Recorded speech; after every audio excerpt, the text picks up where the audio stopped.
Bespoke radio for the masses. Headline edition, July 8, 1947. The Army Air Forces has announced that a flying disc has been found and is now in the possession of the Army. If the game is rigged, change the game. Game changer. I occasionally think how quickly our differences worldwide would vanish if we were facing an alien threat from outside this world. This is Fade to Black with your host, Jimmy Church, on the Game Changer Radio Network. I need your help to get to the year 1985. You're listening to Fade to Black with Jimmy Church on the Game Changer Network. Good evening, Fade to Black. Bespoke radio for the masses. Yeah, man. Today's Wednesday, May 11th, 2022. Let's do this, man.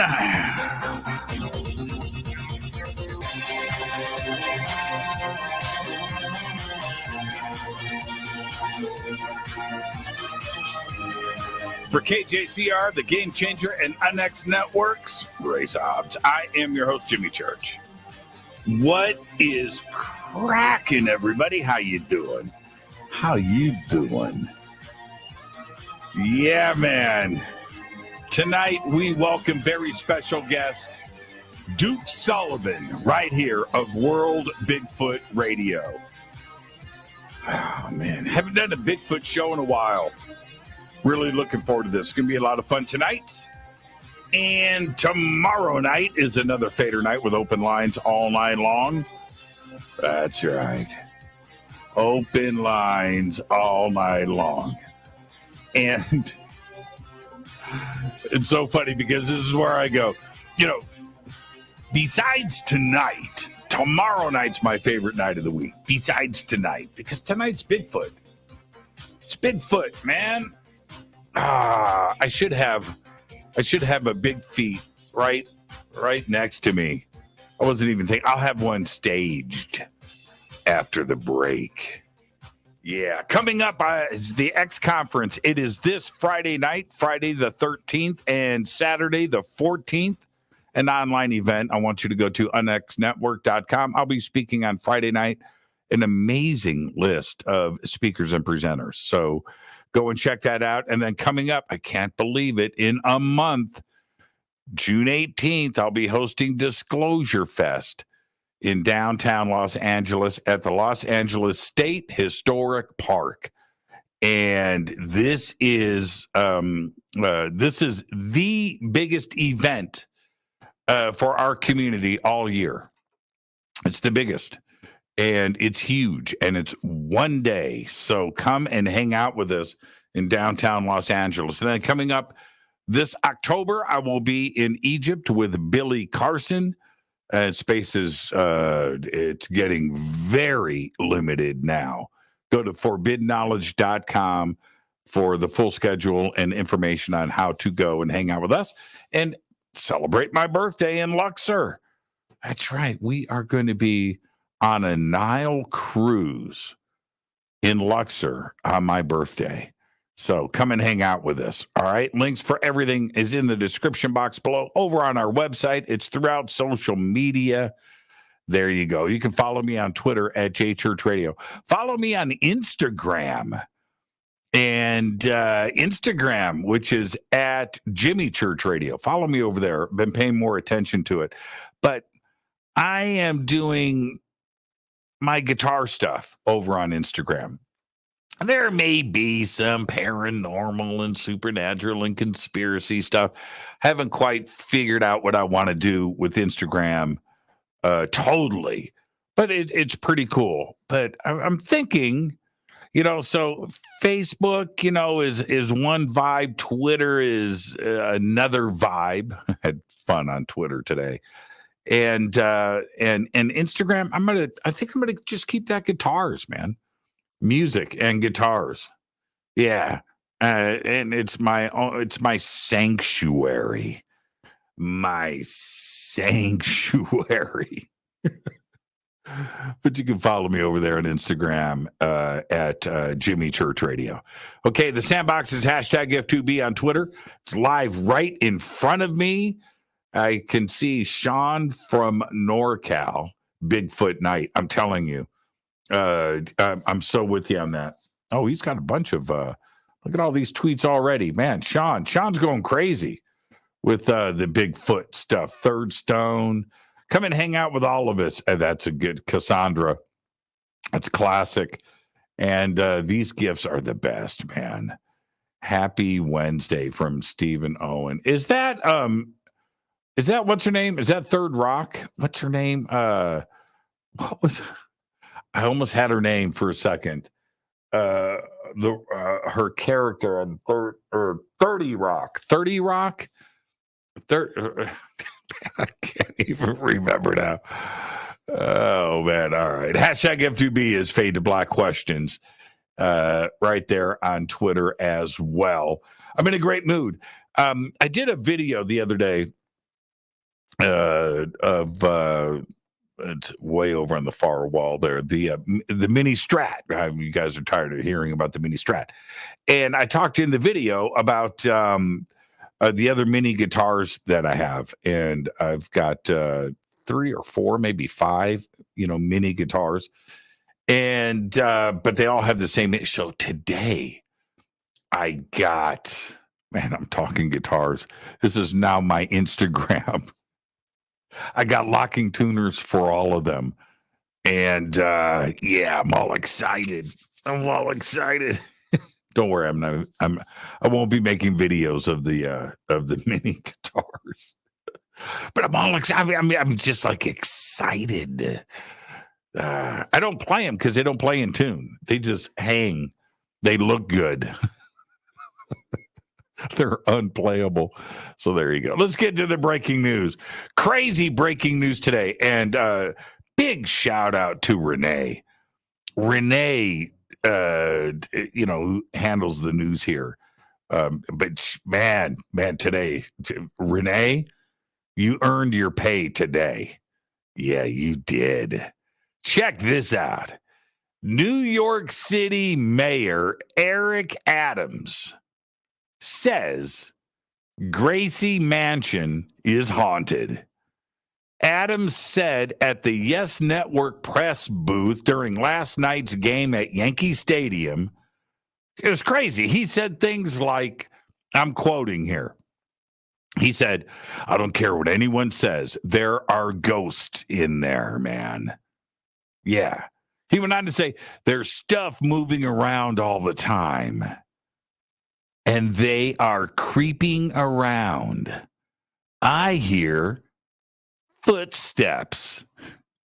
End quote. Now, it's not the first time that the New York City First Family has expressed concerns about unfriendly spirits inhabiting the official residence, because Shirlane McCrae, the wife of ex-mayor Bill de Blasio, said, and I quote, there are times when doors open and close by themselves, and the floorboards creak as though someone is walking through the rooms, end quote. Gracie Mansion was built all the way back in 1799 as a country home on a picturesque bend of the East River, a few miles north of what was then New York City's northern edge. That's right. Gracie Mansion is haunted. Yeah. Look at the pictures of Gracie Mansion. And I'm sure somebody is going to be posting pictures here in just a second. Place is haunted. There's no question about it. All right. Well, a team of treasure hunters believe they have found $245 million of looted gold and valuables underneath a palace used as a brothel by Hitler's SS. They have uncovered a mysterious metal canister buried 10 feet below the surface in the village of Minkowski in southern Poland. It is thought to contain the so-called gold of Breslau, which went missing from police headquarters from what is now the Polish city of Wrocław. In this canister, it describes one cache as containing 47 high-value artworks by Botticelli, Rubens, Cezanne, Caravaggio, Monet, Dürer, Raphael, and Rembrandt. They made the discovery after carrying out a georadar search and spotting anomalies. They're waiting for approval, but they're going to try and go and get it. I'll keep everybody updated. Well, Renee will. Yeah. Check this out. A South Carolina man, not Florida man. This story would normally start out with Florida man. But tonight, it's a South Carolina man. He died of a heart attack while attempting to bury the body. And all of this, according to authorities, saying that he killed someone. Had a heart attack while burying the body. Officers found 60-year-old Joseph Anthony McKinnon dead, as in Momo, in his yard. But when investigating McKinnon's death and notifying next of kin, authorities found the body of 65-year-old Patricia Ruth Dent in a freshly dug pit. Authorities concluded after their investigation that McKinnon strangled Dent. He bound and wrapped her in trash bags before putting her in the pit he had already dug. While McKinnon was filling the grave, he had a cardiac arrest. A South Carolina man. Let's get the show cracking. OTD. On this day, Tina Fey, not Tina Fey. What was her name on 30 Rock? I know it's Tina Fey. No, what was her name on 30 Rock? It's escaping me right now. And follow me on Twitter. And then go to hashtag F2B so you can understand the distractions that I get in real time as the show goes on. Yeah. Tina Fey. No, what was her name on 30 Rock? It's her name on 30 Rock. I'll just let you guys know. It's the password for my Bitcoin account. Liz Lemon. That's it. See, I forgot the password for my Bitcoin wallet. Liz Lemon. OTD on this day in history, everybody. Lisa Ree coming in, Liz Lemon, you doofus. I know. Lisa, I feel Kaz coming in. Everybody knows but me. Or everybody remembers but me. That's some karma right there. I know. Totally. Okay. On this day in history, OTD, 1997. IBM's Deep Blue computer defeats Garry Kasparov.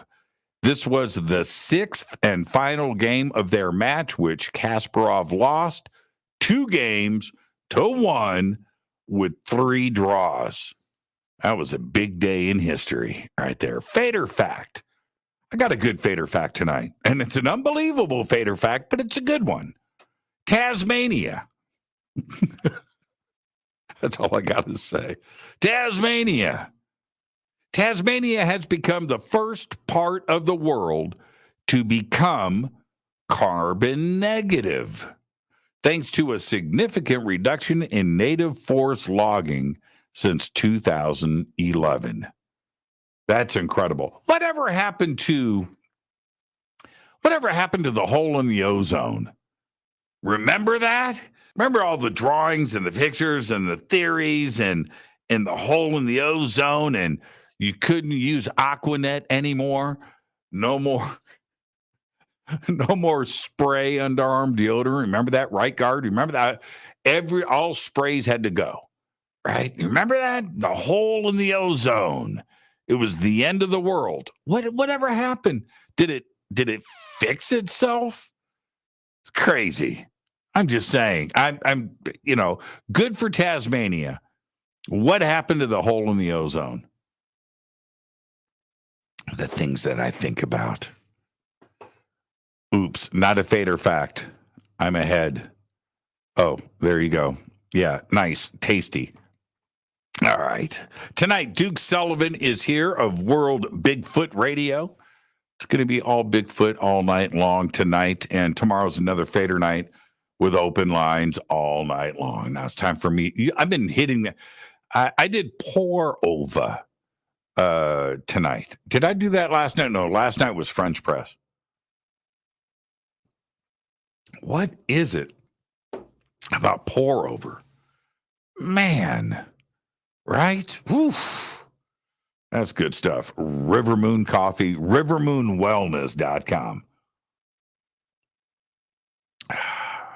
You guys are good. Tasmanian Devil. All right. Now, as I said last night on the show, Congress is about to hold the first open hearing about UFOs in 50 years when 2 Pentagon officials will testify about them. I'm talking about UFOs next week. Now, Andre Carson, the representative from Indiana, I read his tweet yesterday live on the air, and he says UFOs in the tweet. He goes straight there, man. He says UFOs, not UAPs. He says unidentified aerial phenomena, but he spells that out in a sentence, and then he puts in parentheses UFOs, just to make sure that there isn't any confusion about what's going on. The hearing's going to be held a week from yesterday, May 17th, in front of a subcommittee of the House Intelligence Committee, which is chaired by California Representative Adam Schiff. And Adam said that the committee is holding the series to explore, and I quote, one of the great mysteries of our time, and to break the cycle of excessive secrecy and speculation with truth and transparency, end quote. All right. So, what does this do to the Fermi paradox? That's right. Has it finally been answered? I need you to stay with me.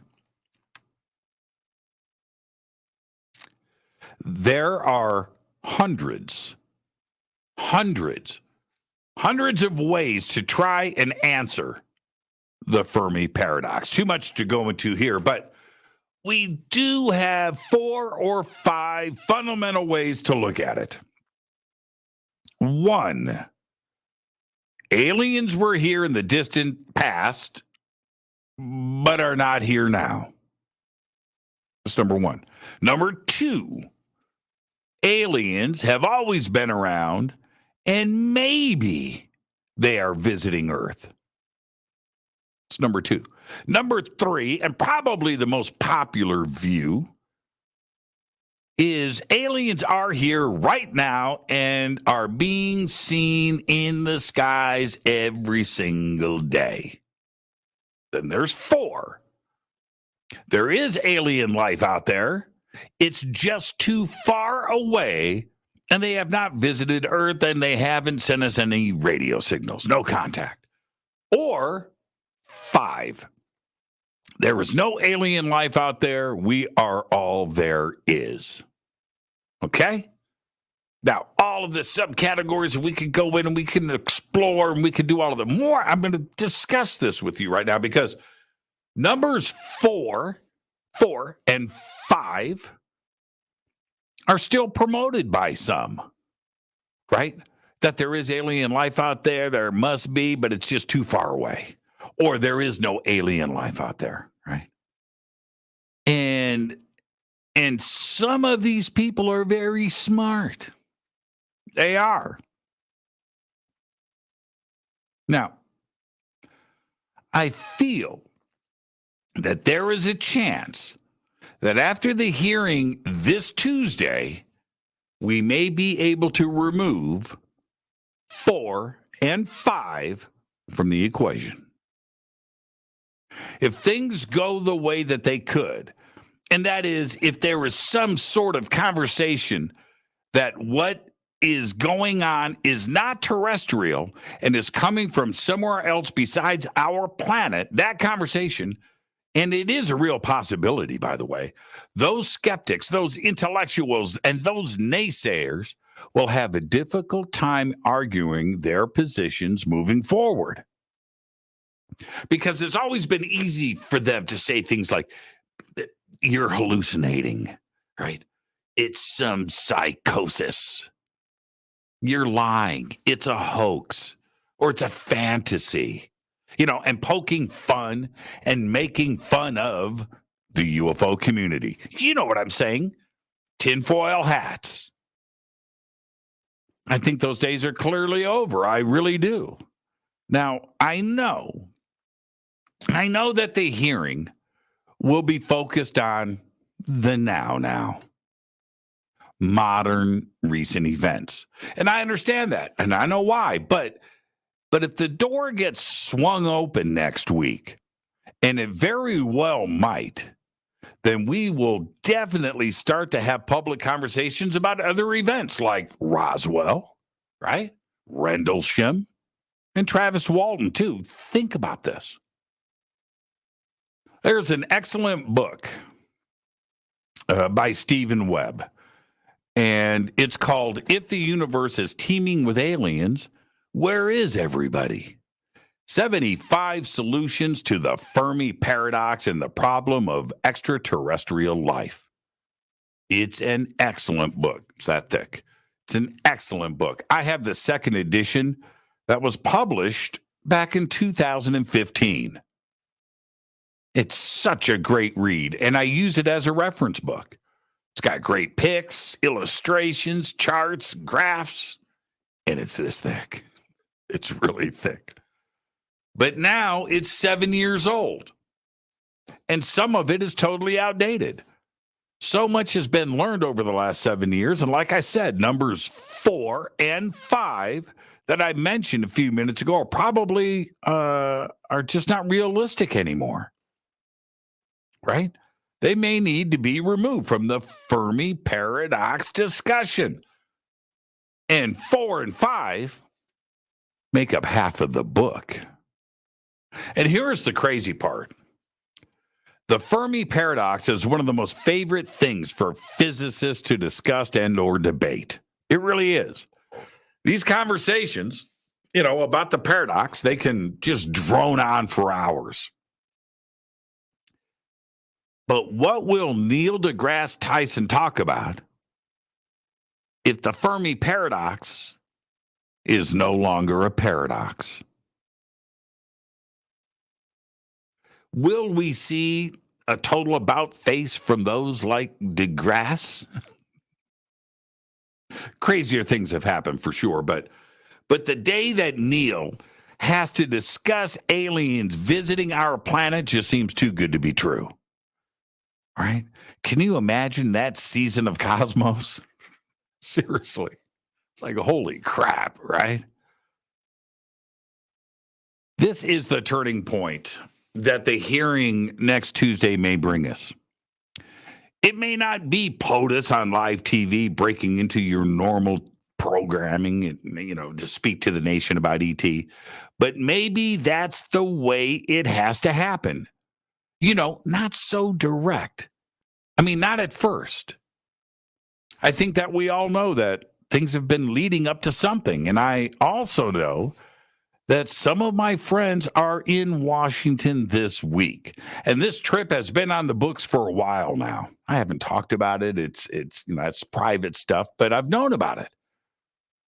And I also knew that the hearing wasn't just thought up a few days ago, just suddenly announced. This has been planned. So before we go to the two extremes, right? Like, ain't nothing going to happen on Tuesday, man. Ain't nothing going to happen.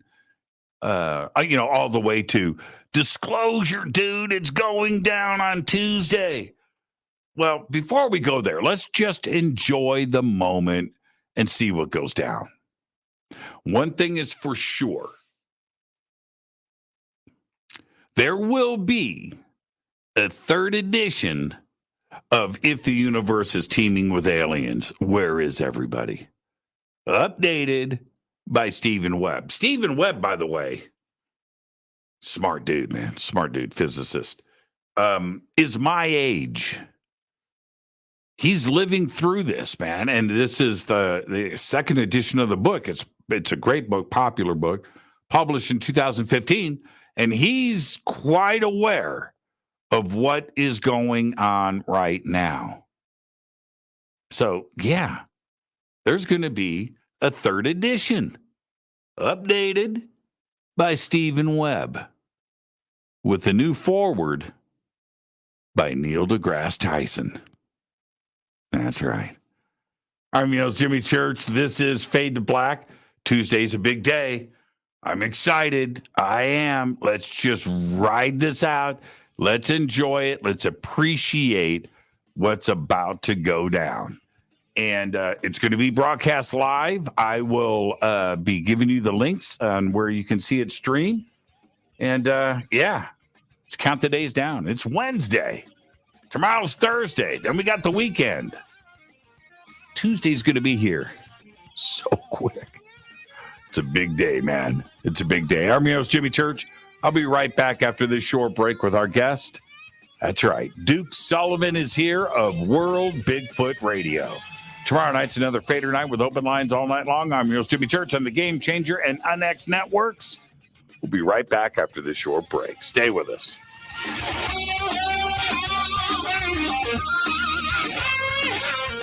This is Nicole Church, daughter of you-know-who, and you're listening to Fade to Black on JimmyChurchRadio.com and the Game Changer Network. You're listening to Jimmy Church and Fade to Black on the X.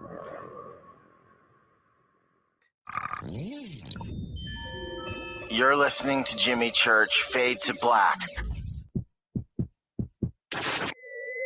Fade to Black will now pause for alien identification. The station that talks the net. Introducing the Game Changer blend from River Moon Coffee that delivers a customized blend made specifically for the Fadernauts. If the game is rigged, change the game. It's a bolder cup with some bite. Game Changer is the coffee of choice for those that prefer an organic dark roast that is slightly lighter and milder, but it's still dark. With wild notes of pecans and chocolate with a rich, balanced, full-bodied cup that is roasted to perfection for a great coffee to start your day, as an after-dinner coffee or anywhere in between. Artisan, small batch, roasted to perfection. USDA certified organic, all River Moon coffee is freshly roasted and packaged in the USA. Just go to rivermooncoffee.com or click on the banners over on our site and use the promo code F2BBLEND for 15% off of your order today. rivermooncoffee.com. This is the only way forward. This is Fade to Black. Make contact. This is Jimmy Church of Fade to Black, and you can get our podcast for just $2 per month. All you have to do is click on the podcast banner over at jimmychurchradio.com. Do you have an interest in the paranormal? Then you'll love the unxnetwork.com. The X is your streaming audio and video for everything supernatural, strange, and mysterious, like UFOs, Bigfoot, ghosts, and so much more. From hosts like Jimmy Church, Whitley Strieber, Micah Hanks, and Christina Gomez. Visit the unxnetwork.com show page for a complete list of all the paranormal programs you'll find on the X. Be sure to follow us on Twitter for updates at KUNXDB. Follow our Facebook group, UNX Network. Find the podcast on Spotify, iHeart, Audible, and Apple Podcast. It's time. It's new. It's the X. 9 out of 10 geneticists agree. Fade to Black. is not your father's radio show on the Game Changer Radio Network. Hi, this is Rob Reiner from Anvil, and you're listening to JimmyChurchRadio.com. What's up? I'm Chris. What up? This is Cal Manson. You're listening to Jimmy Church Radio.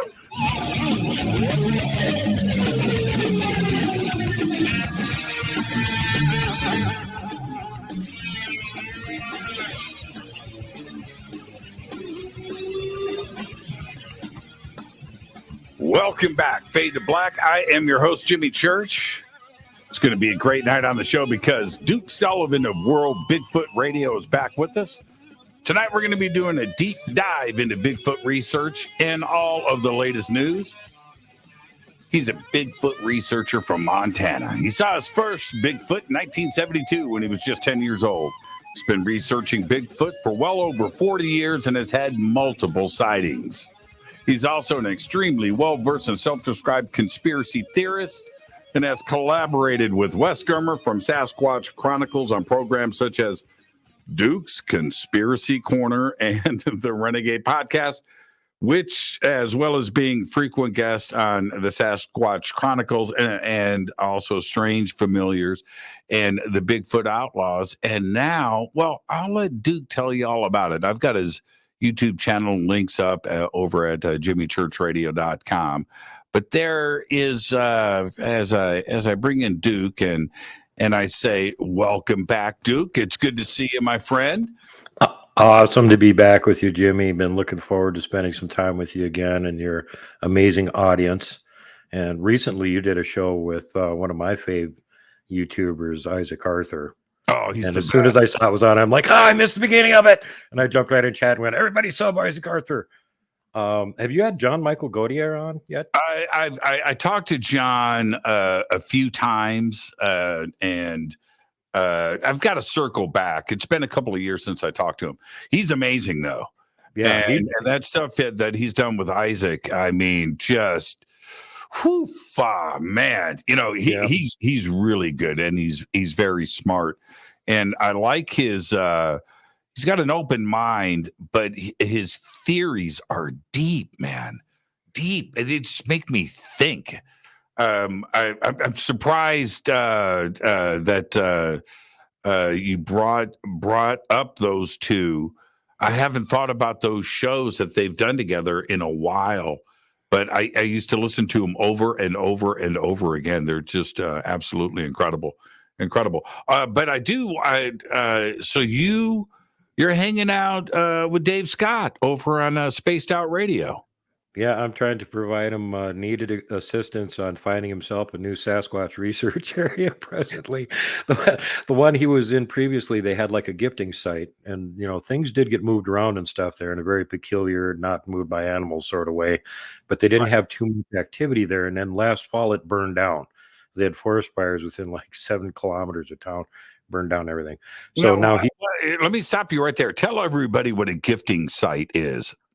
Well, that's an area where you think they have a presence there around there pretty regularly. You found signs of them being there, and you leave them things there in the hopes that they will take them or move them around or do something. Everybody's got different ideas on what they're doing with it. One guy put out like a bunch of marbles to see if they would move them around, or they put out, you know, other little widgets and see if they'll arrange them or rearrange them in some meaningful way. And in Dave's case, they had, when they showed up, there was a precariously balanced, if I remember right, it was a nickel, like an old nickel that was precariously balanced. And as one of his friends pointed out, well, whatever precariously balanced it there did it like seconds before you showed up. Because the first time the wind hit it, it would have fell over. Yep. I got mine here too, Jimmy. He's up behind me, keeping an eye on the porch. I do that. See, maybe I can make him like a guest host. my chair's in the way. Yeah, this just isn't going to work. But I can put him back here. There, he's right there. All right. He's so cute.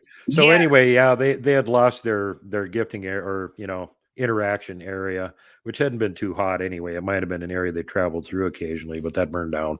So he was running around here recently with his Sunday off, trying to find, if he could find anything, just go for a drive in the country. And they're going down an old fire lane road, one lane, middle of nowhere, Nobody drives down it. And right on the side of the road, there's Bigfoot tracks. So he was, sort of doing backflips and overjoyed. Wow. And then apparently one of his buddies went to the same area a couple days later and found 13-inch tracks. So there's at least 2 individuals there.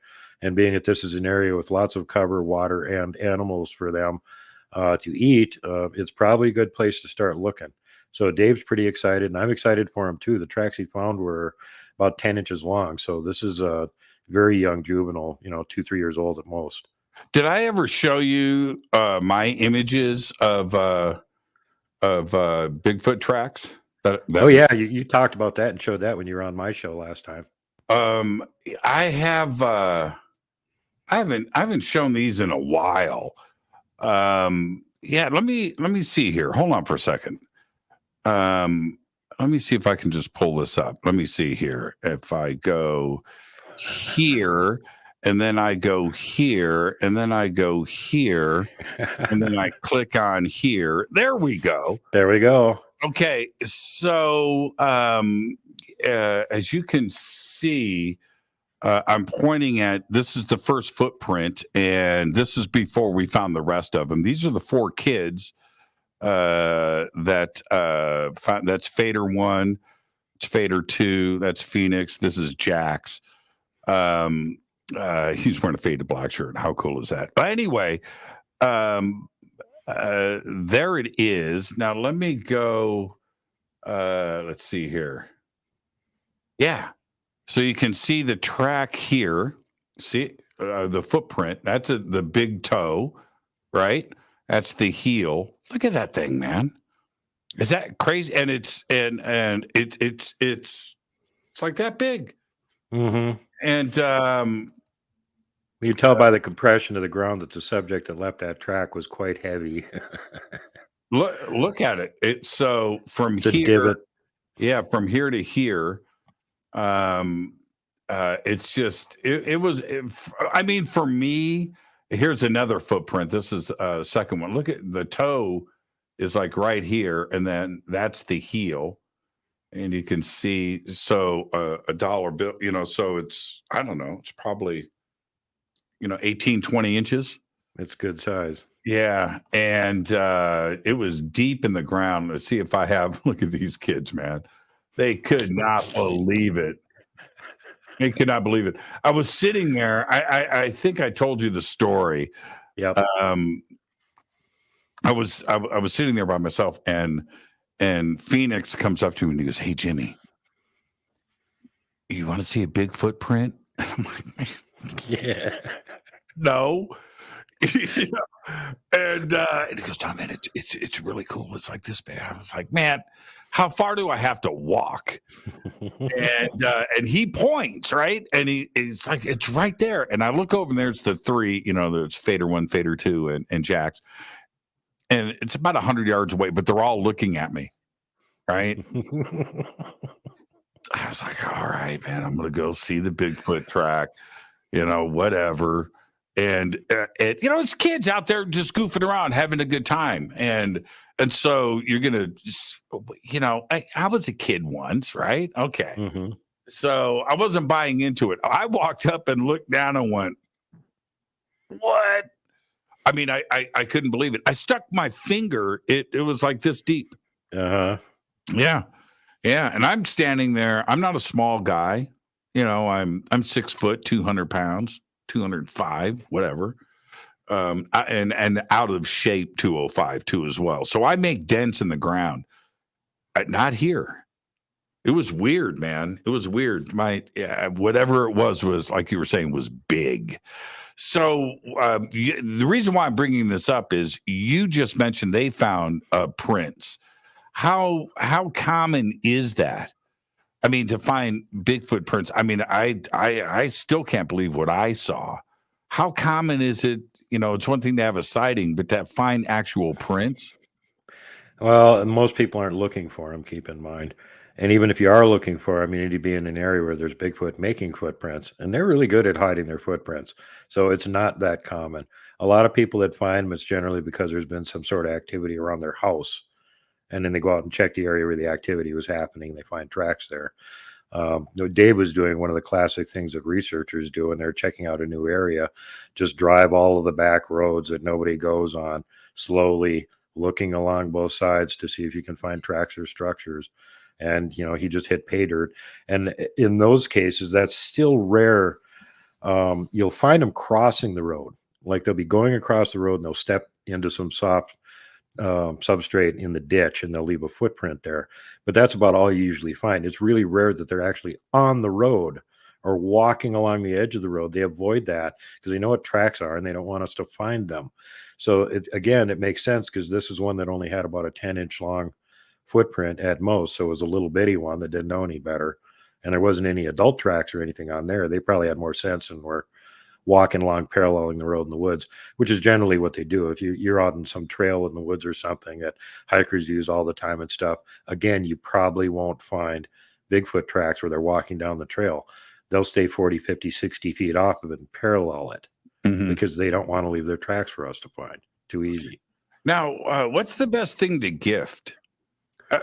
Food? Can you gift food? I really don't recommend gifting at all. I think it's better to just have passive. What? Oh, that was weird. Duke, are you there? Yeah, I'm here. Okay, my internet is going in and out. I'm watching it here on the screen. Okay, Duke, are you there? I'm here. Hello. Okay, that's I'm here. Duke, can you hear me? Yes. Okay. Yes, I can hear you. Wow. I've had zero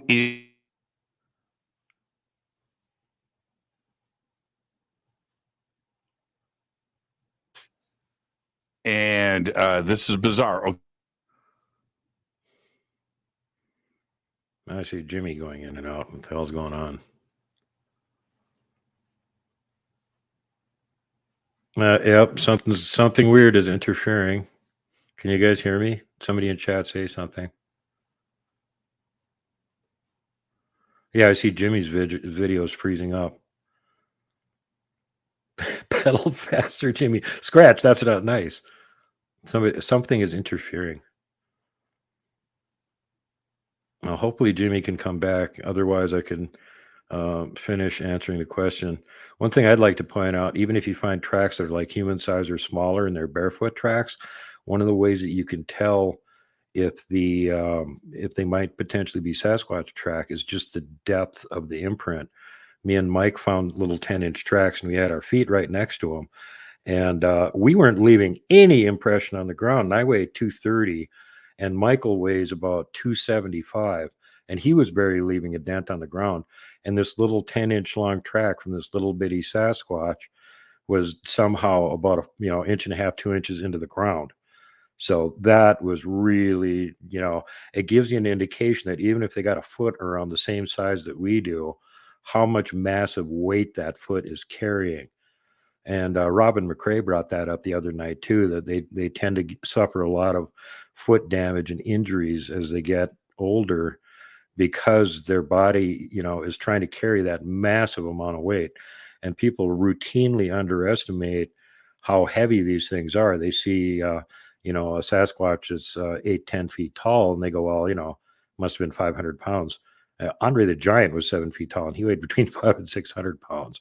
So they're really underestimating the weight and how much load those big feet of theirs have to carry around with them. How much do I think a juvenile Sasquatch weighs? It depends on how big they are.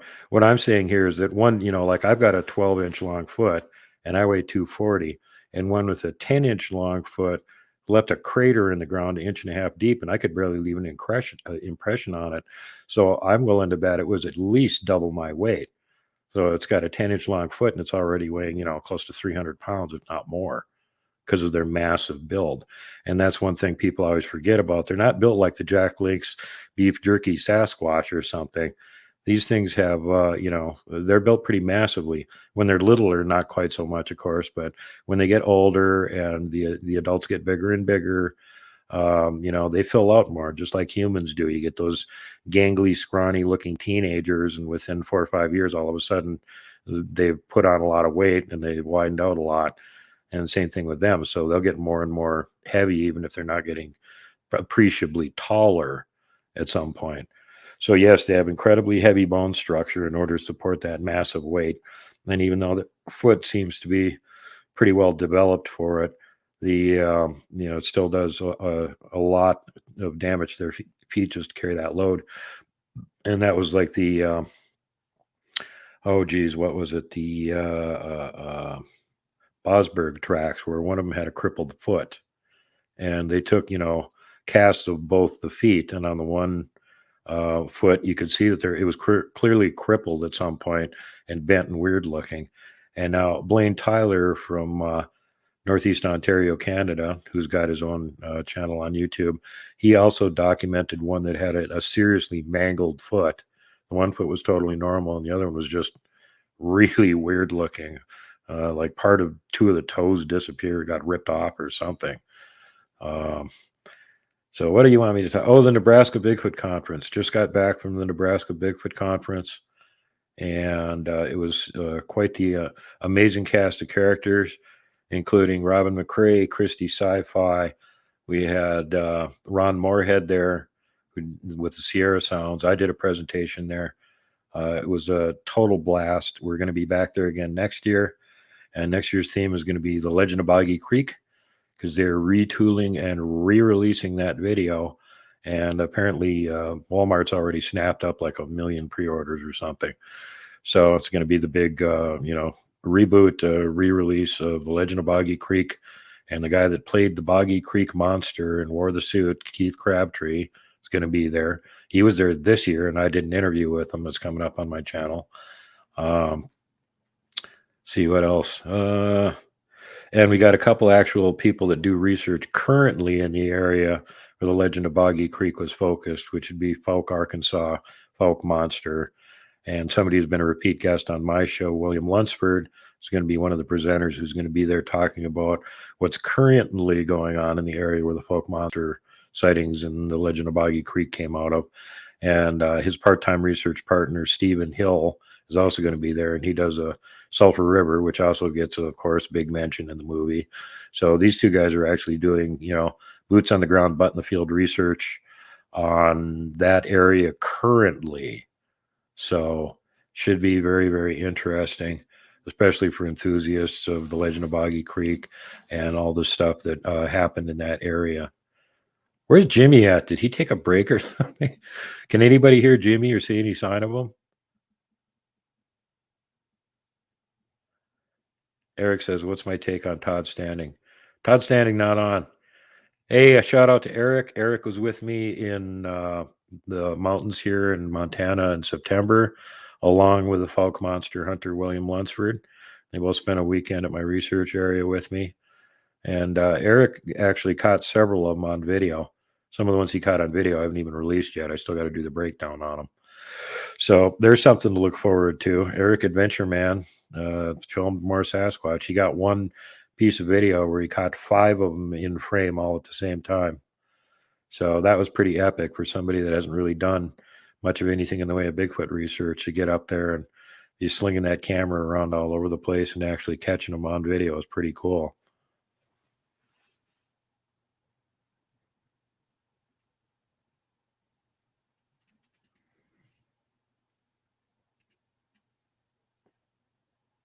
Yeah, I don't know what's going on. If Jimmy's going to have to start another stream or what's happening.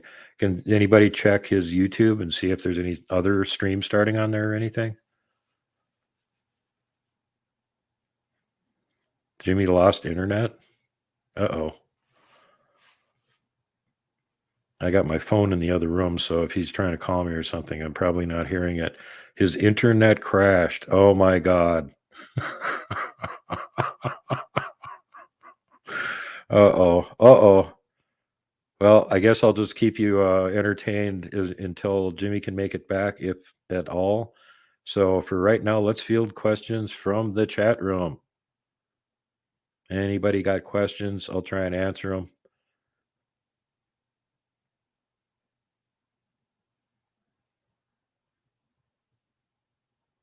YJ Overlander. No, I haven't been able to get up there and do anything up there, but I have friends up there that have it pretty well covered. Got Blaine Tyler in Northeast Ontario, Canada, and you got Randy Brisson over on the coast, and sort of a little bit further inland from the west coast from him, there's what is it, Swan Lake Bigfoot with Robert. And those guys are all really good. They know what they're doing. When they put something, you know, on their channel, is generally something to look at because they can get close to them and get audio of them, get video of them, pictures of them. Very, very adept at what they're doing. The guys are really good. So, you know, there's a lot of these guys that are out there that are not big name. They're not getting on TV. They're not doing all of these hokey baloney, never finding Bigfoot shows. They're the real researchers that are out there in the field. And they have their little bitty channels on YouTube, and they're putting out actual Bigfoot stuff. So we got to give them credit for that. Let me go run into the other room and grab my phone and see if Jimmy's trying to message me, guys. I'll be right back.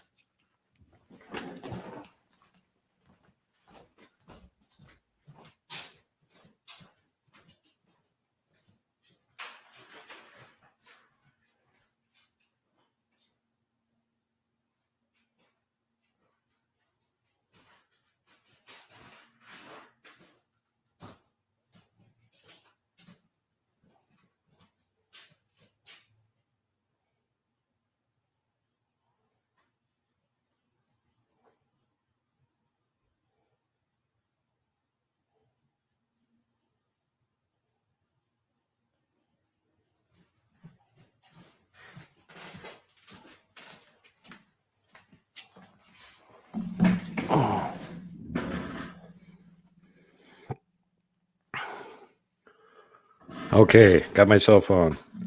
Do not have message from Jimmy on it, so I sent him a text saying, "What's going on? Did you get abducted by aliens, or what's happening over there?"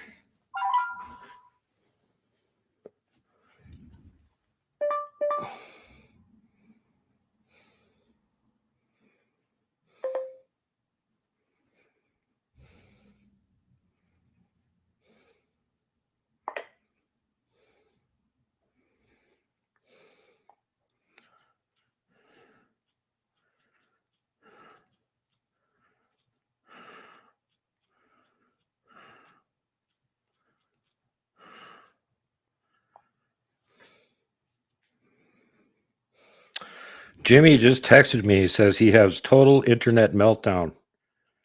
Apparently the alien zapped his computer or something. Oh, God. Whoa, my God. So, okay, everybody, give me your questions. We can just keep talking Bigfoot all night long as you wanted to. Give me questions. Here's Jimmy. Okay, Yes, I think I'm back. Am I back? I can hear you. Okay, I have no idea what's going on YouTube. Is YouTube live? I have no idea. I have no idea about the feed and the. Hold on for a second. Let's see if I can fire this back up, and let's just go live here. F2B.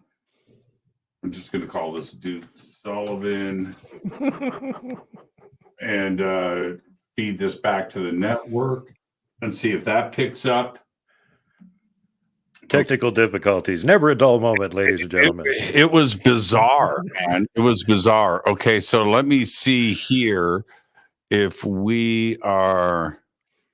Let me head over to. Yeah, this is crazy, man. And stuff like this happens. And let's see. Oh, okay. So we are live. Okay. All right. This is great. It was weird. I'm going to let everybody know on my end what happened, Duke. And we've got to take a break.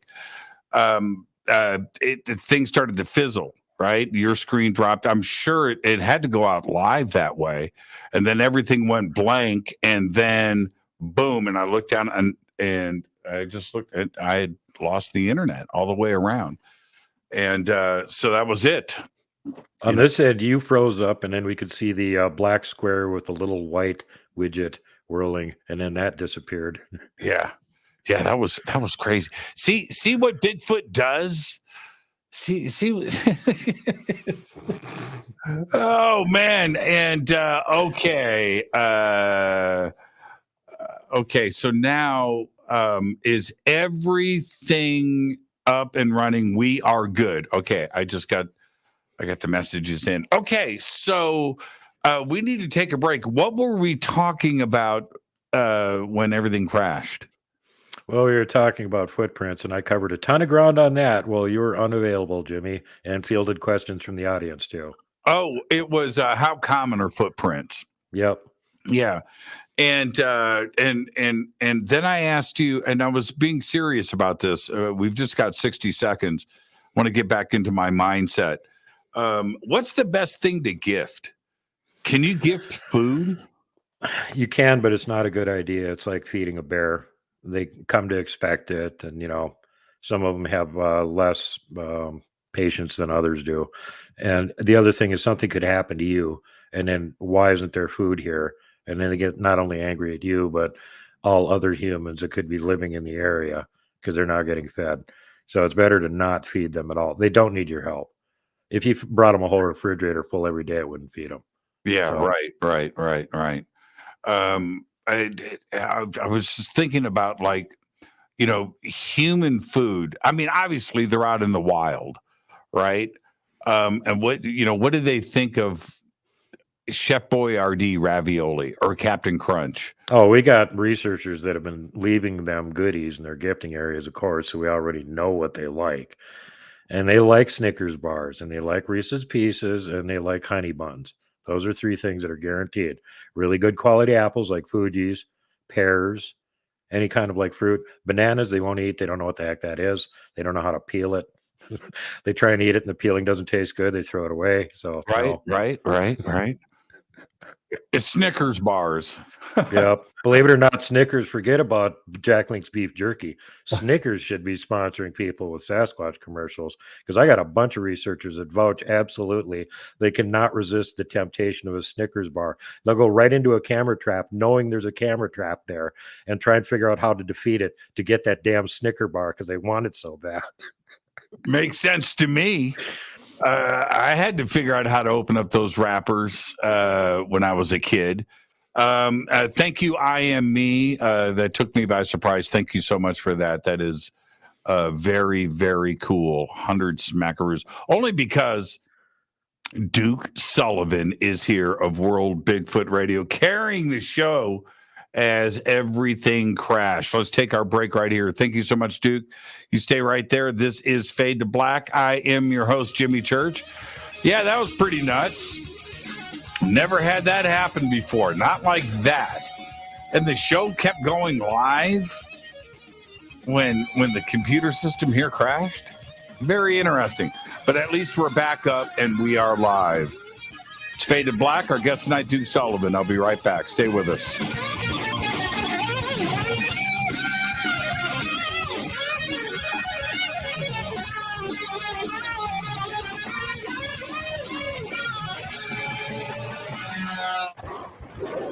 This is Fade to Black with Jimmy Church on the Game Changer Radio Network. Your 1 million gigawatt paranormal powerhouse, KUNX-DB, VX. This is Billy Carson, founder and CEO of ForbiddenKnowledge.tv. ForbiddenKnowledge.tv is the fastest growing and one of the most watched networks in the world. I would like to personally invite you to check out our expanding library of TV, film, lectures, and special presentations. ForbiddenKnowledge.tv has over 6,000 videos covering lost history, health, UFOs, spirituality, and our future. We are committed to our community, and with my personal invitation, you can, right now, get your free 30-day membership at ForbiddenKnowledge.tv. Your own library of information starts today at ForbiddenKnowledge.tv. Because you never got that pony you always wanted. Damn it. Jimmy Church and Fade to Black on the Game Changer Network. Listen, I know, and you know, that you've always wanted your first crystal skull. Or maybe you're a collector just like me, but you just don't know where to go to find the real thing. Then I met Carolyn Ford over at EinsteinTheCrystalSkull.com. Carolyn is the guardian of Einstein, one of the most respected ancient crystal skulls in the world. All of her unique skulls have been imprinted sitting with Einstein in his sacred lodge and are carved from the finest gemstone and materials. Imprinting is the process of receiving the ancient wisdom from the master skull or master computer, Einstein, the ancient crystal skull. To see Carolyn's current collection of crystal skulls, just visit her store at EinsteinTheCrystalSkull.com or click on the banner over on our site. Don't forget to use the promo code Jimmy at checkout to receive 10% off of your order today. That's promo code Jimmy. Finding your first or next crystal skull is easy. Just visit EinsteinTheCrystalSkull.com. Hi, Race Hobbs with the X. Obviously, if you're listening to this, you have an interest in unexplained phenomena like ghosts, Bigfoot, and UFOs. And by now, you know that we have our own X blog, the UnX newsletter, and the UnX magazine quarterly. But most of you don't know that we have started our very own paranormal conference. And this year, for safety, this 2-day XCon will be virtual, so you can attend from the comfort of your home. XCon presenters include Whitley Strieber, Micah Hanks, Margie Kay and Preston Dennett, Lisa Martin and Wayne Lawrence, Lee Spiegel, Debbie Zagelmeyer, Dan Terry, Kate Grabowski, and Ray Hernandez. There will also be a live paranormal investigation by the Riverside, Iowa Paranormal Team. So come hang out with us in the safety of home as we set out to explain the unexplained Friday, May 13th and Saturday the 14th, 2022. And tickets are on sale now. Go to unxnetwork.com. That's unxnetwork.com. Hello, I'm Katie, and you're listening to my main man, Jimmy Church, on jimmychurchradio.com. Hi, this is Race Hobbs here, repping the planet, and you're listening to my good friend, Jimmy Church. Fade to black. This is Toby Kebbell. You're listening to jimmychurchradio.com. Don't hurt me, Jimmy. I'm only little. Hey, I'm Adrian Grenier, and this is Ari Gold. We're the Honey Brothers. Yes. We're of the Honey Brothers. Hey, I'm Adrian Grenier. And I'm Ari Gold. We're the Honey Brothers. And you're listening to Jimmy Church. The Revolution.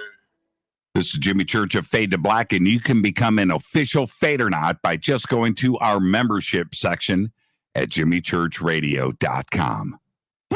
Hello, this is Serena Wright Taylor from Conscious Life Expo, and you're listening to Fade to Black with Jimmy Church, who holds the Lucky Pony record for the best astrological chart since 1963. True story.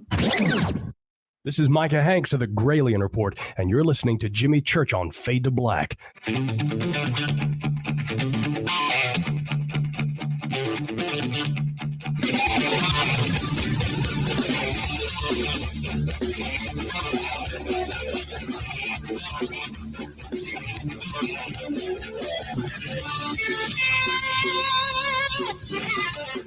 Welcome back, Fade to Black. I am your host, Jimmy Church. Tonight, Duke Sullivan is with us from World Bigfoot Radio. There's Duke right there. And Duke, during the break, I pulled up, I don't really have permission to show this, but I'm going to tell you what happened. I can't say any names or anything, and what I'm going to show is not owned by me. I sent this footage probably 7 years ago, from a friend that I know pretty well.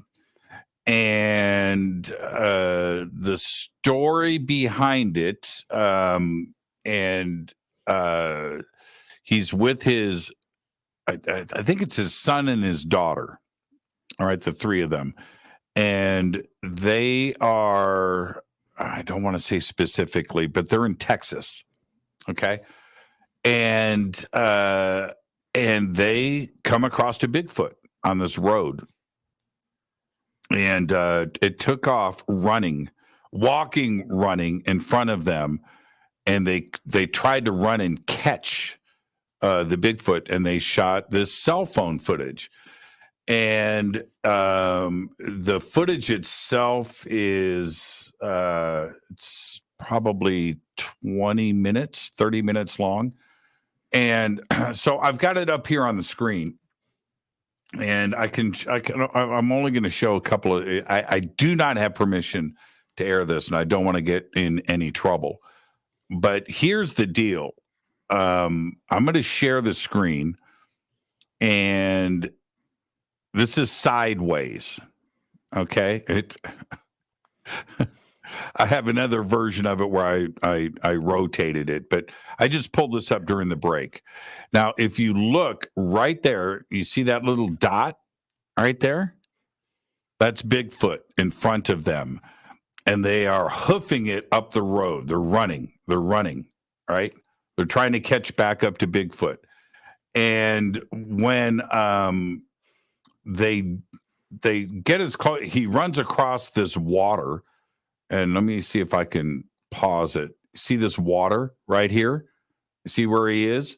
So they watched him go through this, which is pretty deep. They had to go around it. They couldn't go through it. He went straight through this water. There he is there. And that's about all as comfortable as I am in showing this. I don't want to show any more than that. But here's the crazy part. I have zoomed in, stabilized it, and zoomed in and watched him walk. Nothing. He's totally black, right? So there's it's just bizarre. But watching him take these strides is nuts. And then you see at the end of the footage, I can't show any more, everybody, so I apologize for that. I simply do not have the permission to do this. I should have asked. I didn't think about it. Anyway, Bigfoot takes a left turn, and you can see it's in a wide open area there, and takes a left-hand turn into the brush and disappears. There's no trees. There's nothing there. When they get up to the spot, finally, where he made the left-hand turn, they can see the footprints, right, in the dirt, in the street, in the road. But Bigfoot is gone. It's gone. It's gone. And they're scanning the area, and you can see that there's nothing there for miles. It's just wide open and it's flat, and there is nobody there. And it's a bizarre video, and they were running the whole time, could not catch him. And when you watch the video and you zoom in, Bigfoot is walking. He's not running. They are running, right? You can see it in the video. You can hear it. You can hear them talking to each other. Trying to, and they couldn't catch him. Never, just couldn't do it. How fast is Bigfoot? How big are those strides, right? So is Bigfoot just in a normal walk, what we would be considering a run or a jog? Good example of this is the very, very famous Patterson-Gimlin film. The horse bucks Roger. He grabs his camera out of the saddle as the horse panics and runs away. He starts running toward Patty. He runs across the little creek. He's running as fast as he can. He tries to stabilize the camera. She's just walking. She's walking away from him. Now he runs as fast as he can to try and catch up to her and get in another position. When he gets to the position where he can film her, she's way far away from him. And she hasn't been running. She's just walking. So they're amble along at a decent pace, just walking is like faster than our, fast run. And granted, Roger wasn't that big. He was like 5'6", 5'8", something like that. He was a little guy. Mm-hmm. But still, he's bailing it as fast as he can with that camera, trying to get into position. Here's my one chance to get video of him, And I've had a couple of guests on my show that had aggressive encounters with him and got chased out.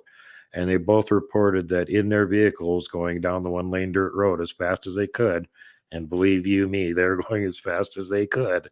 At a couple points, they got up to about 50 miles an hour. And until they got up to that speed, they couldn't shake them. One of them was actually pushing on the back of the car. Right. And that helped them get away because it gave the car more traction. So then it was able to peel out and get up above 50 miles an hour, at which point he didn't seem to be able to keep up anymore. So, yeah, you can't outrun them. You can't run fast enough to catch up to one. No chance. Don't bother. If they don't want to be caught, they're not. It's not going to happen. And in this video, which I've analyzed frame by frame, I've spent a lot of time on it, and I have the full uncompressed version of this file. The fact that they were doing it and to hear the panic in their voices. I went back to the family and I spoke to them about this. And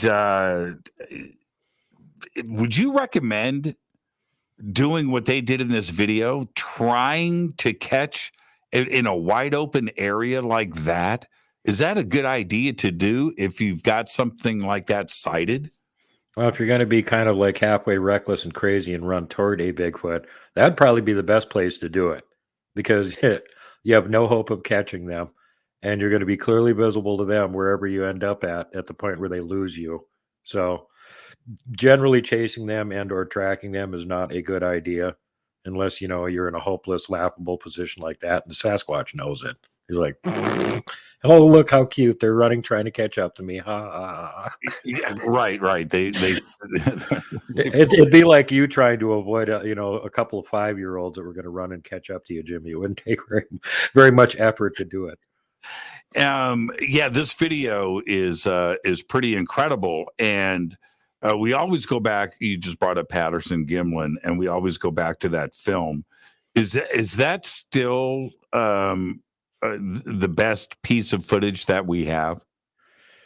Yeah, it's the best piece that's been pushed through the scientific chute over and over and over and over and over again.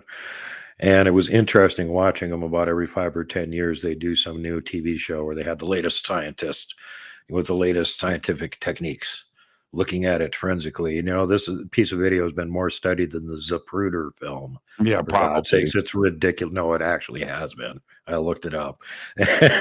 And yeah, as they keep applying better and better techniques to it, in kinesiology and all the different sciences and the film sciences and whatnot, it's more and more ironclad, airtight, and case closed. That was a real Sasquatch. Now, what we've all seen the TV shows, right? And which you and I have talked about before. But what's the best way to go out and track Bigfoot? If you want to, go do some squatching, which I do. I want to go do some squatching. What's the best way to go about it if you want to make contact?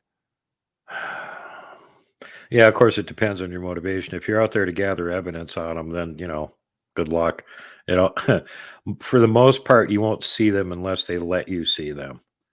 And for the most part, you wouldn't be able to film them unless they let you. That's another thing about the Patterson-Gimlin film. They had an old-fashioned mechanical film camera, which apparently these guys can't use any of their paranormal abilities to do much of anything about that. But they can sure mess with anything electronic.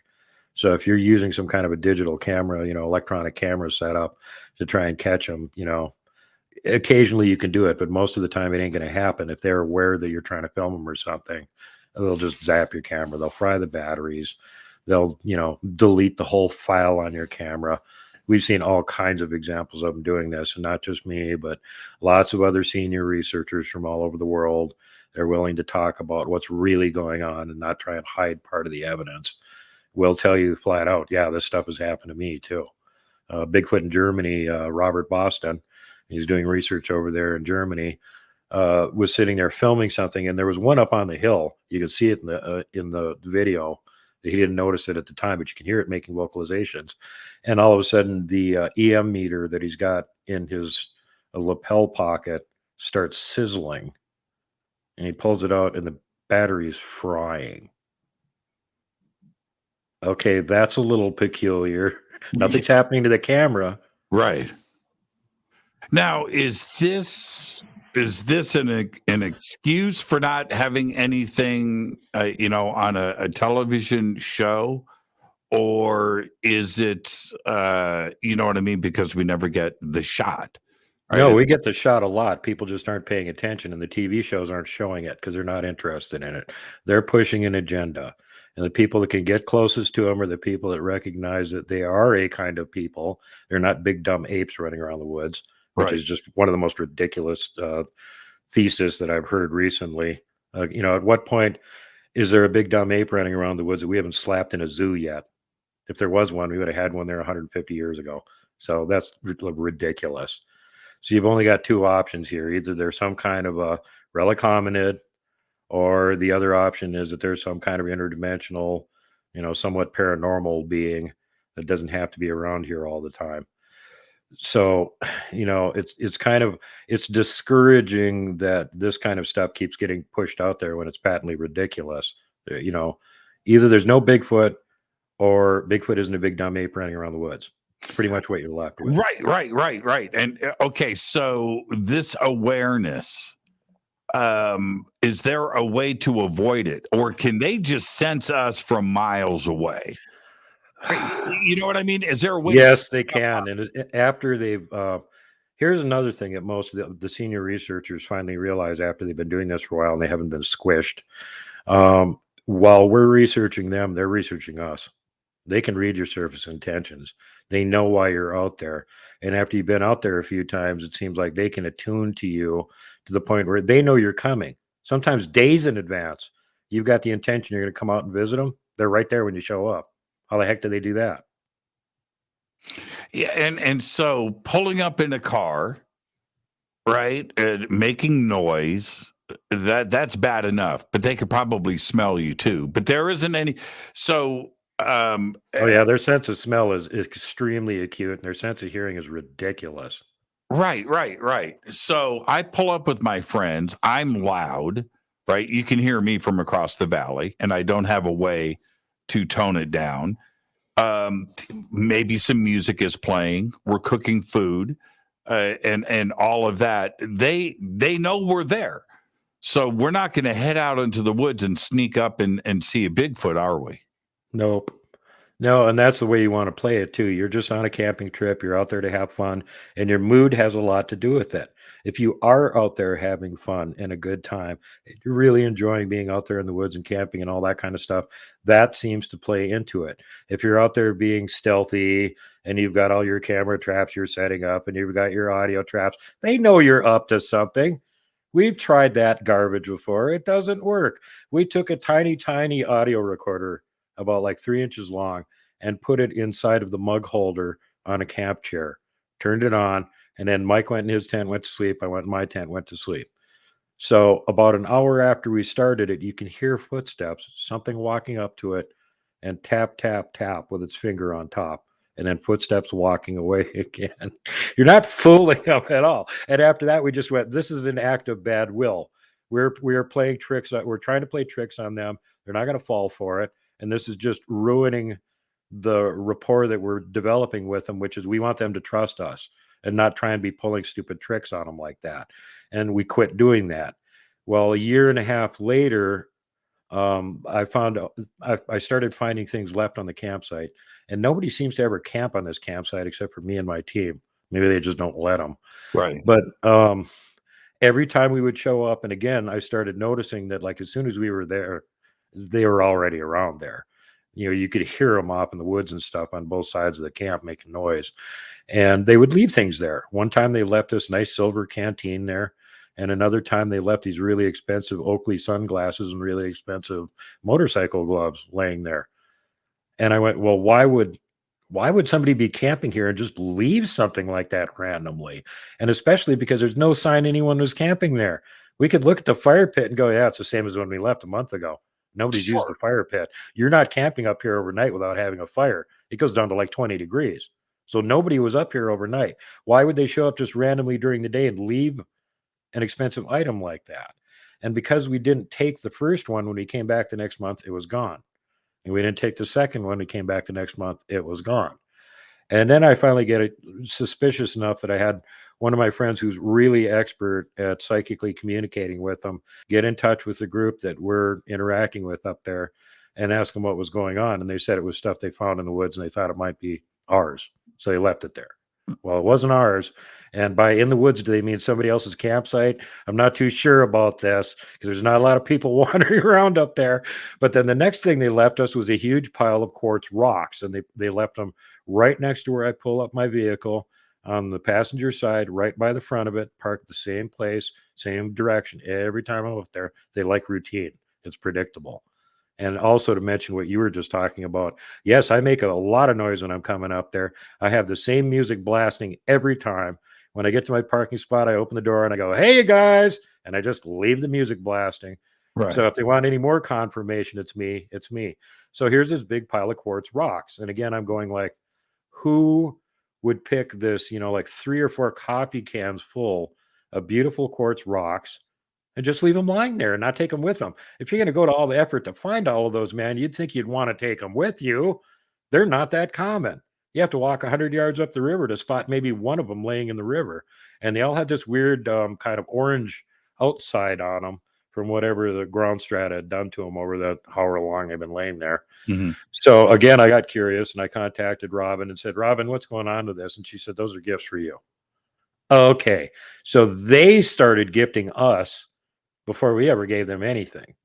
And then after that, now I just bring them basically whatever they want. I have Robin ask them before I go up there if there's something they want, and if there is, I bring it with. Other than that, I still don't gift them, and they don't have to gift me anything. Just putting up with me walking around in your area and being able to film your superstructures, that's good enough. Yeah, totally. And it has to be where you walk around a shopping mall that you go to a lot, the shopping mall, where stores are at, specific, whatever, we know our environment. Bigfoot, this is their area. They know every single tree, period. Right. This is right. If we go running through the woods, we have no idea what's in front of us. They go running through the woods. They're running past trees that they live in, right? They live in this. And so they totally get the area, right? I mean, that's the best way to look at it, isn't it? Absolutely. And it's almost to the point of like, somebody with ADHD or something where they just home in on any tiny change in the background. It's so obvious to them. And, I like to tell people that trying to get them on game cam is just an exercise in futility. It'd be like somebody walks into your living room, slaps a game cam on your wall and goes, "Shh, don't notice that I just put this here." Right. Well, of course you're going to notice they just put it there. And the other thing to keep in mind is if you're in one of their areas where they're around, they've got a sentinel watching the perimeter all the time. As soon as annoying humans show up, there's a sentinel on you watching your butt. So while you're out there trying to be all sneaky and set up a game cam, he's watching you set up the game cam. And I pointed this out to one of my friends, Blaine Tyler, awesome Bigfoot researcher, Northeast Ontario. He's just hitting his 10th anniversary on YouTube. And actually, this month is the anniversary of Dr. John Bindernagel coming up to his research area and visit him. So we're going to have him on to talk about that. But a good example of that is he doesn't do game cams. He goes right out where they are and gets close enough to get them on video because he's been doing this so long and he's so damn good at it. But he said there's this little pond. And every time I come over to this pond on this one side, they're on the other side watching me. And sometimes I can get pictures of them. And he goes, so I want to set up a game cam on this side of the pond, facing across the pond. So when they come down to drink or whatever, it'll catch them on the game cam. And I'm like, Blaine, here's why that's not going to work. And I just explained to him what I just told you. So about 2 days later, he sends me these cool pictures on the internet. And I'm like, wow, where'd you get those? And he goes, at the pond. And I went, with the game cam? And he goes, no. While I was putting up the game cam, I felt something watching me. And because you told me they'd probably be watching me put up the game cam, I had my camera hanging around my neck. So I whirled around and got a picture of them watching me put up the game cam. And I said, I told you they were going to do that. How good were those images that he took? Oh, they're good. They're good. He went over to the same spot where it was standing and did comparison picture, him standing in the exact same spot and comparisons from the same location that there's nothing there. Yeah, Blaine's a good researcher. But again, there's limits, like you're not out there with a movie video camera that you're filming, Hollywood movies with. You got some kind of a portable camera. It all depends on how quick you get it in focus. If you got autofocus on it, it might decide, oh, that twig in front of it is what you're actually trying to look at. Let me focus in on that. God, I hate that. If you're using manual focus, then it takes you more time to focus in. So there's all kinds of problems with trying to film these guys in the woods. I mean, even people that are doing nature photography on dumb animals that don't move very fast have problems getting them on camera. And these are smart creatures that move ridiculously fast. So there's a whole other set of problems to deal with on these guys. They don't want you to film them. They're trying to avoid that happening. Do they and we talked about GLAD and we can talk about GLAD a little bit later, but the reason why I'm bringing that up is Bigfoot is so aware about not necessarily what technology is, but they know that you are up to something, right? They are completely aware. And in Kevin and GLAD in their story, there was communication going down. They were talking. He actually knew some of the words that GLAD taught him in the Sasquatch language. Right. And then he taught GLAD a lot of English too. GLAD can still speak English because they all can do that because they listen to us say it all the time. So they've all got a basic understanding of it. So, which is back to my point. So, if that is going on, and you're standing around your campsite with your buddies talking about Bigfoot and doing things, it's not like they're observing like a very smart dog. They're listening to the conversation. Yep. And we've noticed that when we have conversations, a lot of the time we end up staying up late because their operational time is between like 11 and 2 or 3 o'clock in the morning is when they're most likely to show up and pester camp. And so we tend to be awake and sitting around the campfire and having fun and telling stories and especially telling jokes. And we've actually had them react to us telling jokes where apparently it was a particularly good one. And you hear a wood knock from across the river, like it was applause or something. That is just like very strange when that happens. We had one night where it was me and Shane up there, and they did that 4 times in the course of us sitting there telling jokes for about 3 hours. Apparently, when there was a really good one, pop, and this would knock from across the river. And at one point I said, thank you. I'm here all night. So, right. Let's take our break right here. So wood knocks work? Yeah, they have a coded language with it, so you can't just go randomly in the woods and start beating on a tree and think you're going to fool anybody with it. They use it to signal each other when they don't want anybody to hear a vocalization.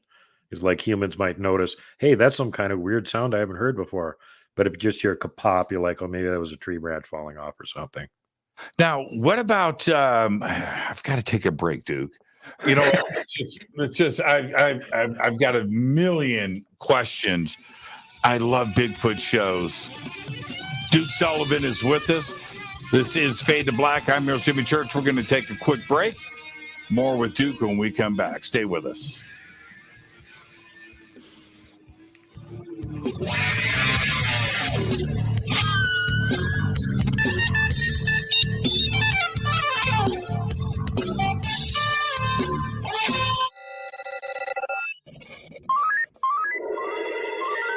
Way out here, we listen to Jimmy Church.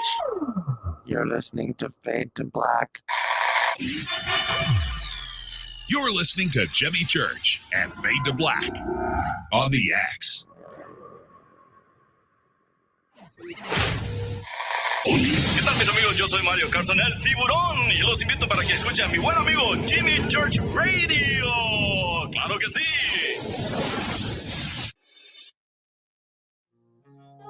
This is Jimmy Church of Fade to Black, and this year, June 18th, 2022, the Disclosure Fest Foundation presents the Mass Meditation Initiative. It's Saturday, June 18th from 10 a.m. to 10 p.m., one day only at the Los Angeles State Historic Park in downtown Los Angeles, California, right next to Chinatown.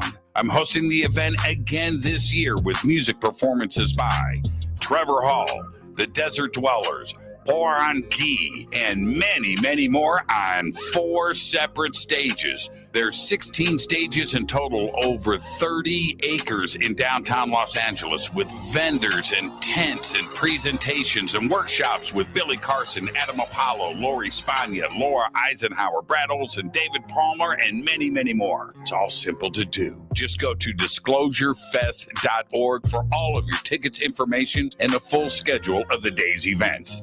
Again, disclosurefest.org. Do you want to be an official Fadernaut? Of course you do. This is Jimmy Church of Fade to Black. Just go to our membership section at jimmychurchradio.com. Fadernauts, when you think about the future of our country and where we're headed, do you wonder about the food supply? I do. Disruptions in the food supply chain could be disastrous, and they usually occur with little warning. That's why the smartest thing you can do today is to stockpile emergency food, water, and other essentials. I personally recommend My Patriot Supply. They're the nation's largest emergency preparedness company, serving millions of customers for more than a decade. In fact, they're the only source my family trusts for our preparedness plan. You should too. Right now, save 20% off a full 4-week supply of delicious meals that provide 2,000 calories a day. Saving 20% helps too, doesn't it? Especially now. So go to preparewithjimmy.com and get ready. That's preparewithjimmy.com. There's no time to lose. Do it now.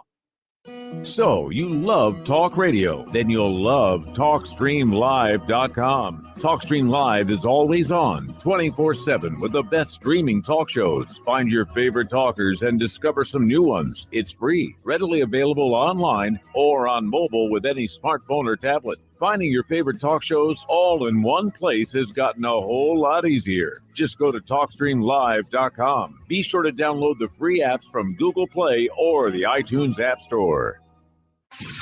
You listen to us, and we listen to you. And so does the CIA.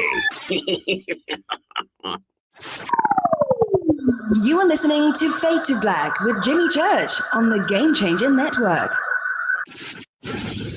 Oi, oi, I'm Reese Evans. You're listening to Jimmy Church. This is Revolution. The revolution will not be televised. The revolution is on radio.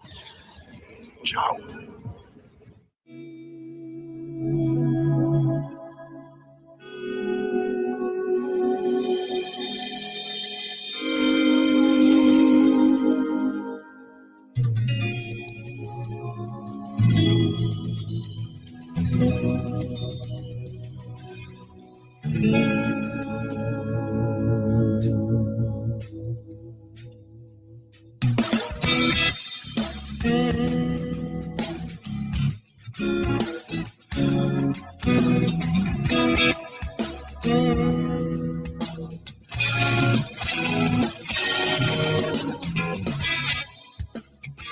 All right, welcome back. Fade to Black. I am your host, Jimmy Church. Tonight, I am so happy.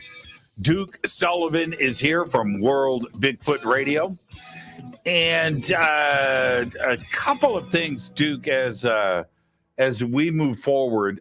Ken Priest just posted up here on Twitter. He says, and I know you get this question a lot, but I've got to ask. People want to know, what do you think of Expedition Bigfoot? It's a TV show. I'm sorry, it's Duke, scripted. Hold on, Duke, hold on. Okay, there you go.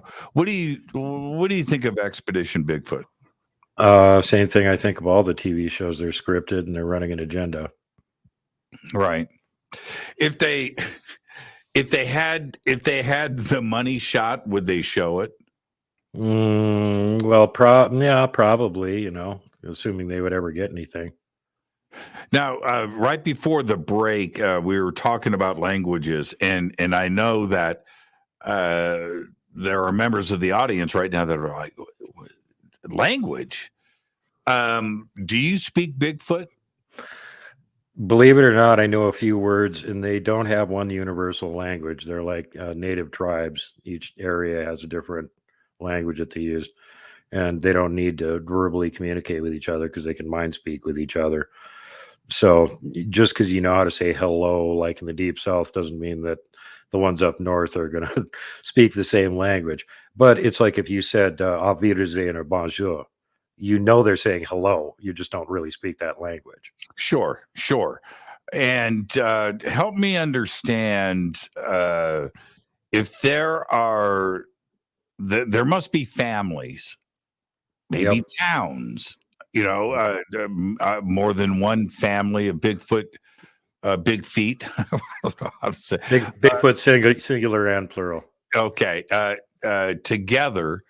Do they live out in the open? Do they build shelters? Do they find caves? How do they really need shelters? Right. They're very, very proof against the weather. We observed one that was in the Blackfoot River in the middle of December and had his head down in the water, and he's turning over rocks, I think pulling out crayfish or something, for about 45 minutes. And that water is so brutally cold, even in the middle of the summer when it's 100 degrees. When you jump in it, you want to jump right back out again. A human would have been in hypothermic shock and floating down the river within 5 minutes. And he was in there for 45 minutes, had no effect on him at all. So they do not feel cold the way we feel cold. They seem to be pretty resistant to heat too, because they're all over the tropical parts of the world. Anywhere you go, they've got a name for their local version of Bigfoot. They're all over the place. So shelter, not so much. That's another reason they don't need fire, because they don't need to stay warm from fire. You could use it for cooking things, but they tend to live mostly underground. If they make a shelter or something, it's because there's bad weather and it's temporary. And sometimes you'll find the remains of that, or they've got some kind of a hut or something that they made at some point, and there's like big old pine boughs lying around. Well, that was the roofing. And as soon as they're done with it, they just threw it off and wandered off again to somewhere else. How big of a group you have or anything depends on how large the area available for them is and what the food supply is like. In some parts of the country, there's sparse food supply. So the range that any given little group of them will have will be much bigger because they have to go further in order to supply their food needs all the time. In areas like where I live, right behind me, I've got Mount Sentinel. There's a herd of elk that live on it. Guess how far the Bigfoot that live on that mountain go? They live there. They don't need to go anywhere. There's plenty of food year round, and tons of deer and stuff too. Do they head south for the winter? No, we have zero evidence that they hibernate like that. They can move around a long distance if they want to, but the reason for that is just like any other territorial creature. If you've got an area that you've staked out a claim to and you're living in that area, and the other ones around there all know you're living in that area, and that's where your food supply is, why would you go somewhere else? You're going across other creatures' territories and disturbing them, and there's no guarantee that when you get there, there's going to be food for you. So they'll have a large area that they'll move around in, just like a bear does. A bear will have like 40 square miles that they'll run around in. And what they're doing is the same thing the Sasquatch are doing. They're taking advantage of whatever food resources available at that given time. Okay, the berries over here are ripe. Let's go over there and eat all the berries. Well, 3 days later, that patch is gone. Hey, so-and-so's got all of those apple trees behind his house from the old orchard that used to be there, and he doesn't even pick the apples. I bet he doesn't pay any attention. Let's go eat all of them. And this kind of stuff is happening. I got a guy who does research with me out of Spokane, Washington, and that's literally what he has happening there. There's the remains of an old orchard behind his house. He doesn't pay any attention to it. And then he started noticing that not only was he finding tracks back there, but all of the lower lying fruit the deer could reach or that were falling off the tree, the deer were eating. And then all of a sudden there'd come a time where, like, within 2 or at most 3 days, everything that was from 8 feet up on the trees all of a sudden disappeared. All at once. Not on the ground, not anywhere. Do they eat all 4 food groups? Are they carnivorous like us, as well as, fruits, nuts, berries? Yeah, we've seen examples of them being able to not only eat everything we can eat, but eating lots of stuff that we would find to be disgusting, indigestible, or even toxic. There's limits to that. Like the mushroom pickers have noticed that they won't go after morel mushrooms for some reason. There's some of the oyster mushrooms or some of the other ones. If you go in the area and you start picking all of them, you might get chased out by Sasquatch. Same thing with berry patches. But some of the mushrooms they don't seem to react to. And in this case, what we narrowed it down to is that Morels are actually mildly toxic. You have to cook them before you can eat them. And they're not cooking them; they're eating them raw. So, ooh, bad tummy ache. I don't want to eat these ones anymore. The story. I want to go back to Glag for a second. Wasn't Kevin? Weren't they cooking together? They built a fire. Oh, yeah. I mean, that started off when he first met Glag because he had shot a deer and he didn't have time to drag it back home. So he decided to camp out on his deer stand and just hoist it up in the tree by a rope. And that night, Glag was down there trying to figure out how to get the deer out of the tree and eat it. So he ended up cutting off a piece of it and brought it back up to where his deer stand was and cooked it up. And then Glag was coaxed by yummy food right there, and I'm starving, to come up close enough to him to get some of it. And within a couple of days, he had him. The second day he was there, he had him right up there hanging out with him. And then he was trying to communicate with him that, hey, I'll be back. And, he was worried about him. What's this little guy that's only human size doing running around here by himself? Where's the adults? Something's wrong here. And the whole relationship started with Kevin seeing Bigfoot chasing down like an elk, right? Yeah, that was quite a while before it. But yeah, he was out elk hunting with his dad and one of his brothers. And he had elk come running up the hill right to where he was sitting, elk hunting, which is kind of peculiar, and blazed past him like he wasn't even there. And he could still hear something really heavy coming up the slope behind it. And as it came over the top of the slope, it could see Kevin. So it never got above the waist high above the slope from his perception. He was sitting on a rock about 30 feet in from the top of the hill, apparently. And when this one came up over the slope, he said it was still taller than me, and I was only seeing it from the waist up. And it had a boulder about the size of a pumpkin in one hand. And when it saw me, it roared like it was disgusted and I had ruined its hunt or something. And it took the pumpkin-sized boulder and flicked it away with his fingertips. And it flew about 60 feet and hit another boulder and shattered. How many kids do they have? Oh, man, it's hard to tell. It depends on how long they live. Carrying resources in the wilderness preclude them having giant litters of squatchlets. So, twins, maybe not that common. It does happen, apparently. Right. But usually a single kid.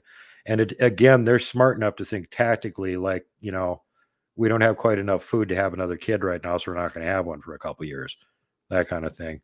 So they'll tend to limit their own production, I believe, to a greater extent, depending on how big of a range they got and how much food they've got there. Of course, they're just like humans. So it's like, whoops, we made one by accident, but. Yeah. And they're bipedal in that they have feet, as opposed to primates where you've got four hands, right? Yeah, so to speak. Yeah, they have plantigrade feet just like a human, which is where the whole Gigantopithecus theory falls flat on its they don't have feet like that face, because they're believed to be one of the pongids from the ape family, as most people now that are thinking that from the scant skeletal remains they got, which let's keep in mind, it's only a few molars and a couple pieces of jawbone. They reconstructed this whole gigantic thing, and it's supposed to be like a gigantic orangutan. Oh, go look at an orangutan's foot, or a chimpanzee's foot, or a gorilla's foot. They're all apes. They have a divergent hallux, their big toes at the side of their foot. So their foot is like a hand. They have four hands instead of two hands and 2 feet. So if Bigfoot is actually Gigantopithecus, how did it develop a human-looking foot? And if you're going strictly by the way science defines it, if it's walking bipedally, it's from genus Homo. It's not an ape. Correct. So automatically, it's got to be from genus Homo. And there's a bunch of names have been proposed for them already. Like Homo ferus, Homo troglodytes, Homo cognatus. There's actual scientists that are working on this that are like, well, at the point where it's proven that they're real, we need a taxonomic nomenclature for them. And that goes all the way back to Linnaeus, who actually created taxonomy and wrote the first book on it like 400 years ago. Well, guess what? He listed Bigfoot in there too. And I'm asking because humans are really not meant to climb trees, right? We do it because we're dumb and we want to fall out of the tree and hurt ourselves. Some humans are really good climbing trees. Have you seen those guys that pick coconuts and stuff? Yeah. They wrap their feet around the trunk and they wrap their hands around it. And bloop, bloop, bloop, bloop. It's an act. That's smoke and mirrors. But here's the deal. Chimpanzees, right? Monkeys, doesn't matter. That they live in trees. That's their hangout, and they have the ability to do that. Does Bigfoot climb trees? Incredibly well. Really? They're also excellent swimmers. People have seen them way out in huge bodies of water swimming from point A to point B, pulled up their boats near them to go, what the heck is that? And then went, okay, let's get away from it. Well, I watched a video. So there are, if you are out squatching and you know, whatever, and you're on the ground, you're looking, they could be up in the trees. Absolutely. I had one guy that was in a research area that he'd been to a bunch of times, and he kept going out there and getting activity, but he couldn't figure out where they were, because every time the sun would go up, he'd go walk around the area where he was hearing the noise from, and there's no signs on the ground. They weren't leaving any tracks on the ground. He's like, how could they? I know they were over here. I heard them right over here. Where are the tracks? And he started looking at the large hardwood trees. Right. And noticing the bark was missing off a lot of the branches, because they were coming through the trees up to the camp. They weren't even on the ground. And that's why he wasn't finding any tracks. I watched a video the other day of a black bear in somebody's backyard. They had a big bird feeder, you know, like a birdhouse, but it was on a steel cable that was strung from the house out to a tree. And in the middle of this, about 20 yards out, is this bird feeder hanging by itself. Friggin' black bear climbed up the side of the house and got on the cable like this and went across and came up to the bird feeder, started swinging his body, got his back feet up and grabbed the bird feeder with his back feet, and he's hanging. And so if that can go down, right, and you think about Bigfoot, it's a great video, by the way. That sounds like it. They're very inventive and determined. And the funniest one I see, Jimmy, was with raccoons. They have one of these tripod holders that's got the big feeder in the middle of it for deer. Mm-hmm. And every so often it drops them out, right? Well, they decided they wanted more. And there's a game cam on it that's filming it. That's why it's there. I want to see how many deer are there. Well, it gets this picture. There's 4 raccoons standing on each other's backs to get up high enough so the top one could reach the feeder and open it up. I love that. So even a raccoon can do tricky stuff. Only his buddy's feet. Right? Yeah, they're like literally standing on each other's backs to get up high enough for the top one to reach it. I know we're talking about Bigfoot, but I got to share this. I'm going to make it really quick. I told the story last week on the show, but so I've got bird feeders in the front and backyard, right? And I have this big wooden, I got a metal stand. It's heavy. And then I got a wooden tray with a metal bottom on it. It's heavy. And I pour bird seed in that, right? Okay. Mm-hmm. And sunflower seeds. So, but anyway, I woke up in the morning and the bird feeder is on the ground. And I thought, man, it was windy last night, but was it that windy? And I went out and I scooped up all the bird, and I put it back, and I come out a couple of days later, whatever, and it's back on the ground. I'm like, man, was it windy last night? I put it back. More bird seed, a couple of days later, I wake up. I've got to go to the store. Beautiful day out. Blue, sunny, and I'm out on the front porch, and the bird feeder's on the stand. Everything's fine, and I fill up the water dish, the bird bath, and I get in my car and I split, and I come back an hour later, and it's a windless, beautiful, sunny day. Bird feeder's on the ground again, and I'm like, okay, what the F?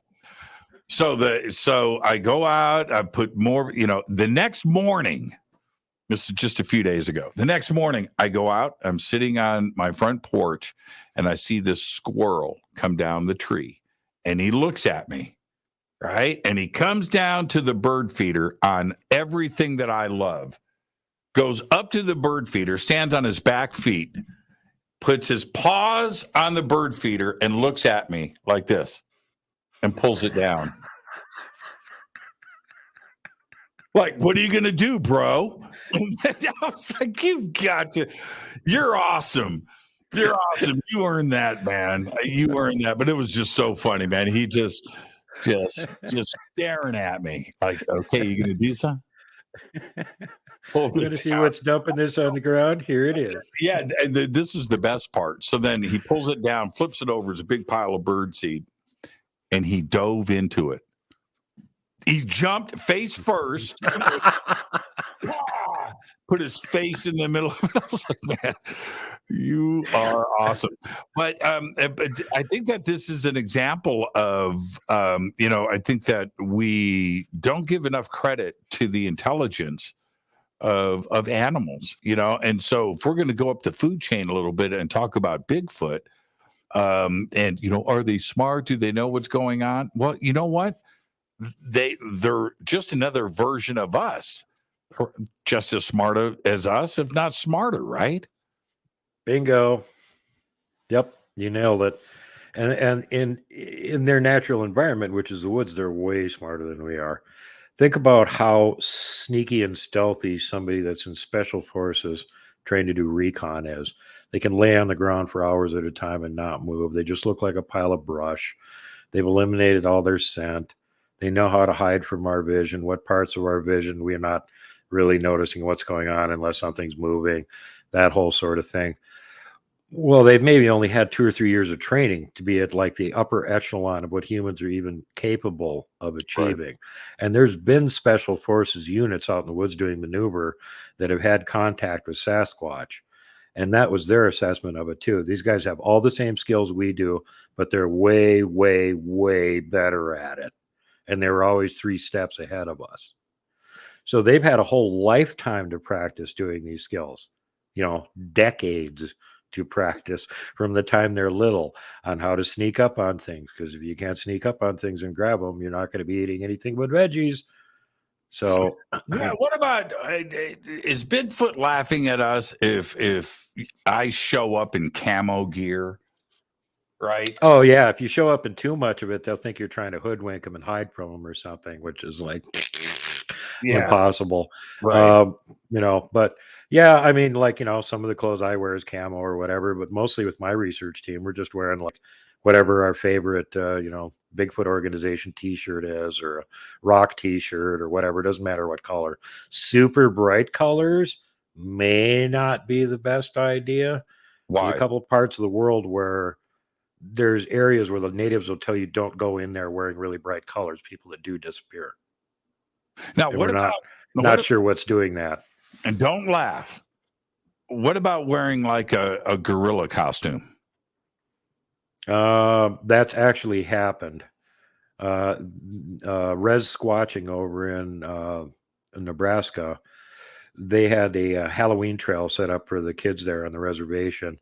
And one of the biggest, fattest guy that they had on their team, who was like almost Sasquatch size, he got one of the old 1930s style gorilla costumes. Mm-hmm. And he was up the trail and he was supposed to be waiting to jump out and go boo and scare the kids. And while he was up there, he heard movement and he looked further up the trail and there was a real Sasquatch about 50 feet away watching him. And it didn't look happy. So he preemptively ran out and chased the kids down the hill before they could get anywhere near where he and then the real one 50 feet further away was at. And then when he got back, he told Barry, hey, that's a bad idea. There was a real Sasquatch up there and he didn't look happy and I was dressed up like a gorilla. It sounds funny, ha, right? But it just doesn't seem like a good idea. No. Well, I mean, it's all, who knows what their take on it is going to be. It depends on what kind of group you run into and what kind of attitude they have. And for the most, they probably can be fooled by things like that, at least initially, to think it's the real thing, which is the problem. Because if they think it's a real gorilla there, what's this gorilla doing in my territory? I should go swat his head off. Right. I didn't even think about that.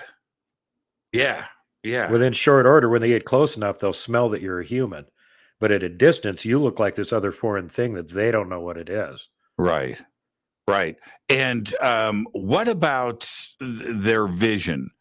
So a mile away, I'm in a gorilla suit, right? Maybe even in the dark. What kind of vision do they have? Do they have the ability to see in the dark? Can they see at great distances? Would they know a human from another human? We don't know how far their, binocular long range vision is. It's probably pretty good. At night, they have all the advantage. They can see in the dark. They can see way better than we can. We already know from examples of tests we've tried with infrared and thermal game cams that they can see the infrared. A lot of animals can actually see a little bit of it, and apparently they can see quite a ways into the infrared spectrum. So trying to use anything infrared on them is just a waste of time. They can see that red light. Thermal does seem to work. People have had some success with that. Now, as far as other things with their vision goes, they have, we think, or at least I think, and a couple other researchers that have been putting a lot of time running this through their noodles, and from based on stuff that we've seen and whatnot. There's a guy who's called Bigfoot Anthropologist on YouTube, and people send him videos they've recorded in areas where there's Bigfoot, presumably activity going on during the recording.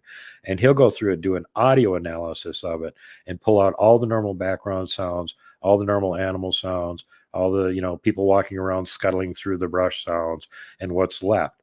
And there's always this series of clicking sounds left, which, if you analyze them, sound very much like the clicks a bat makes when it's flying around in a cave. Oh, echolocating. Yeah. So they can be in complete darkness and they can go click and it'll map like 30 feet around them, and they can walk that far without making any noise. And then they make another click and they can see the next 30 feet in front of them. They can walk that far without making any noise. Yeah, I've seen the video of the blind guy that does that. Exactly. And if a human can train themselves to do that, right, with their superior hearing, they probably do all the time when their kids are probably practicing doing this with each other. So I knew somebody was going to do it. I didn't think it would be our moderator, Bill.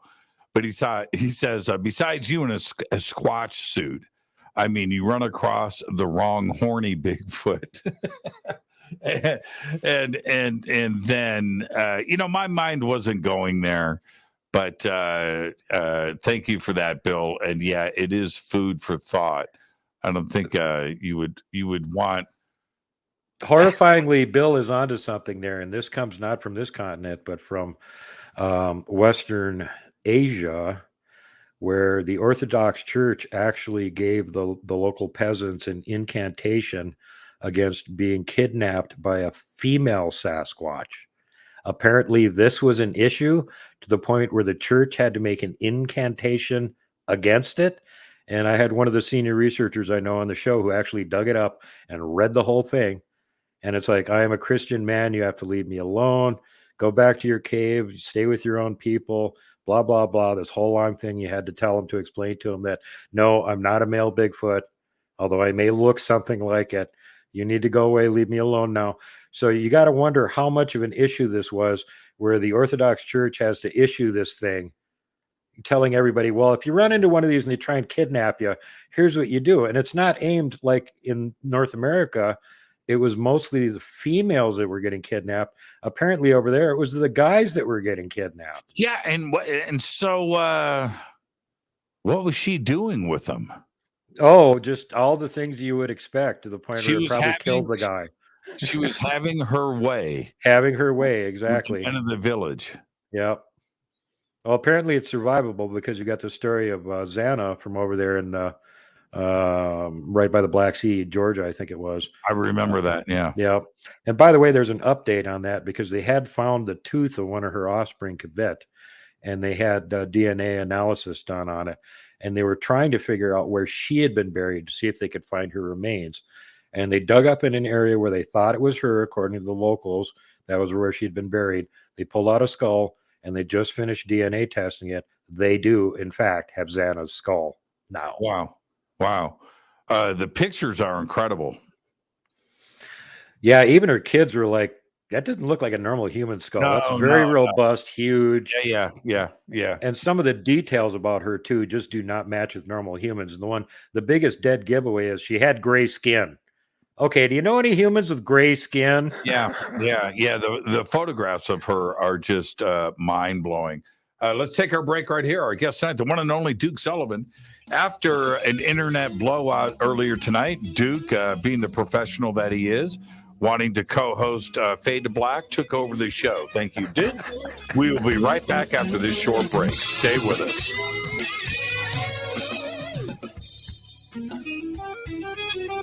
Hi, everybody. This is Rob Halford, the Metal Guard on JimmyChurchRadio.com.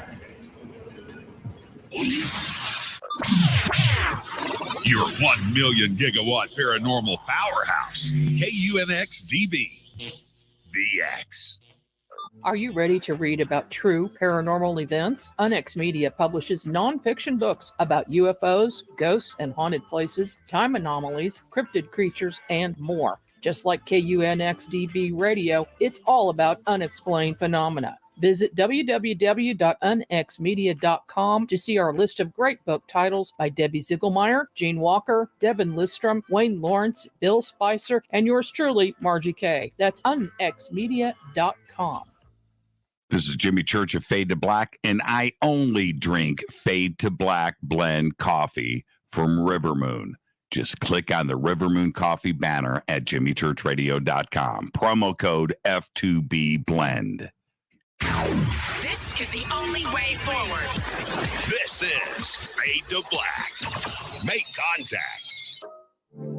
This is Billy Carson, founder and CEO of Forbidden Knowledge, and we're heading to Egypt this October. Come join Jimmy Church, myself, and the Forbidden Knowledge team as we spend a week exploring Giza, the Great Sphinx, the Great Pyramid, Saqqara, Dashur, Aswan, Edfu, Dendara, Karnak, and we'll celebrate Jimmy's birthday in Luxor. The Forbidden Tour of Egypt is this October 5th through the 12th and includes a 4-day Nile cruise, expert Egyptologists, and a chance to explore Egypt with Jimmy and I as your host through your journey of a lifetime. Space is limited, so make your reservations now. Please visit forbiddenknowledge.com for information and complete itinerary. That's forbiddenknowledge.com. This is Jimmy Church of Fade to Black, and this year, June 18th, 2022, the Disclosure Fest Foundation presents the Mass Meditation Initiative. It's Saturday, June 18th from 10 a.m. to 10 p.m., one day only at the Los Angeles State Historic Park in downtown Los Angeles, California, right next to Chinatown. I'm hosting the event again this year with music performances by Trevor Hall, The Desert Dwellers, Poran Ki, and many, many more on 4 separate stages. There's 16 stages in total, over 30 acres in downtown Los Angeles, with vendors and tents and presentations and workshops with Billy Carson, Adam Apollo, Lori Spagna, Laura Eisenhower, Brad Olson, David Palmer, and many, many more. It's all simple to do. Just go to disclosurefest.org for all of your tickets, information, and a full schedule of the day's events. Again, disclosurefest.org.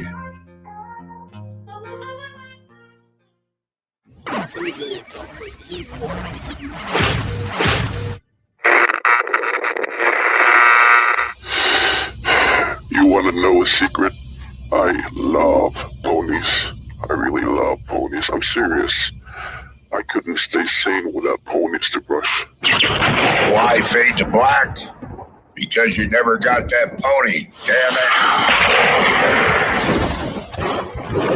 it. This is Fade to Black with Jimmy Church on the Game Changer Radio Network.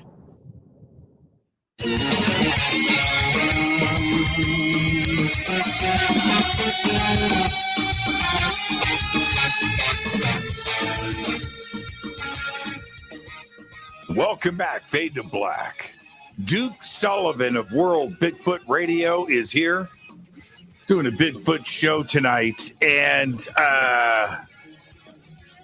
yeah, I got it all figured out. I think I do.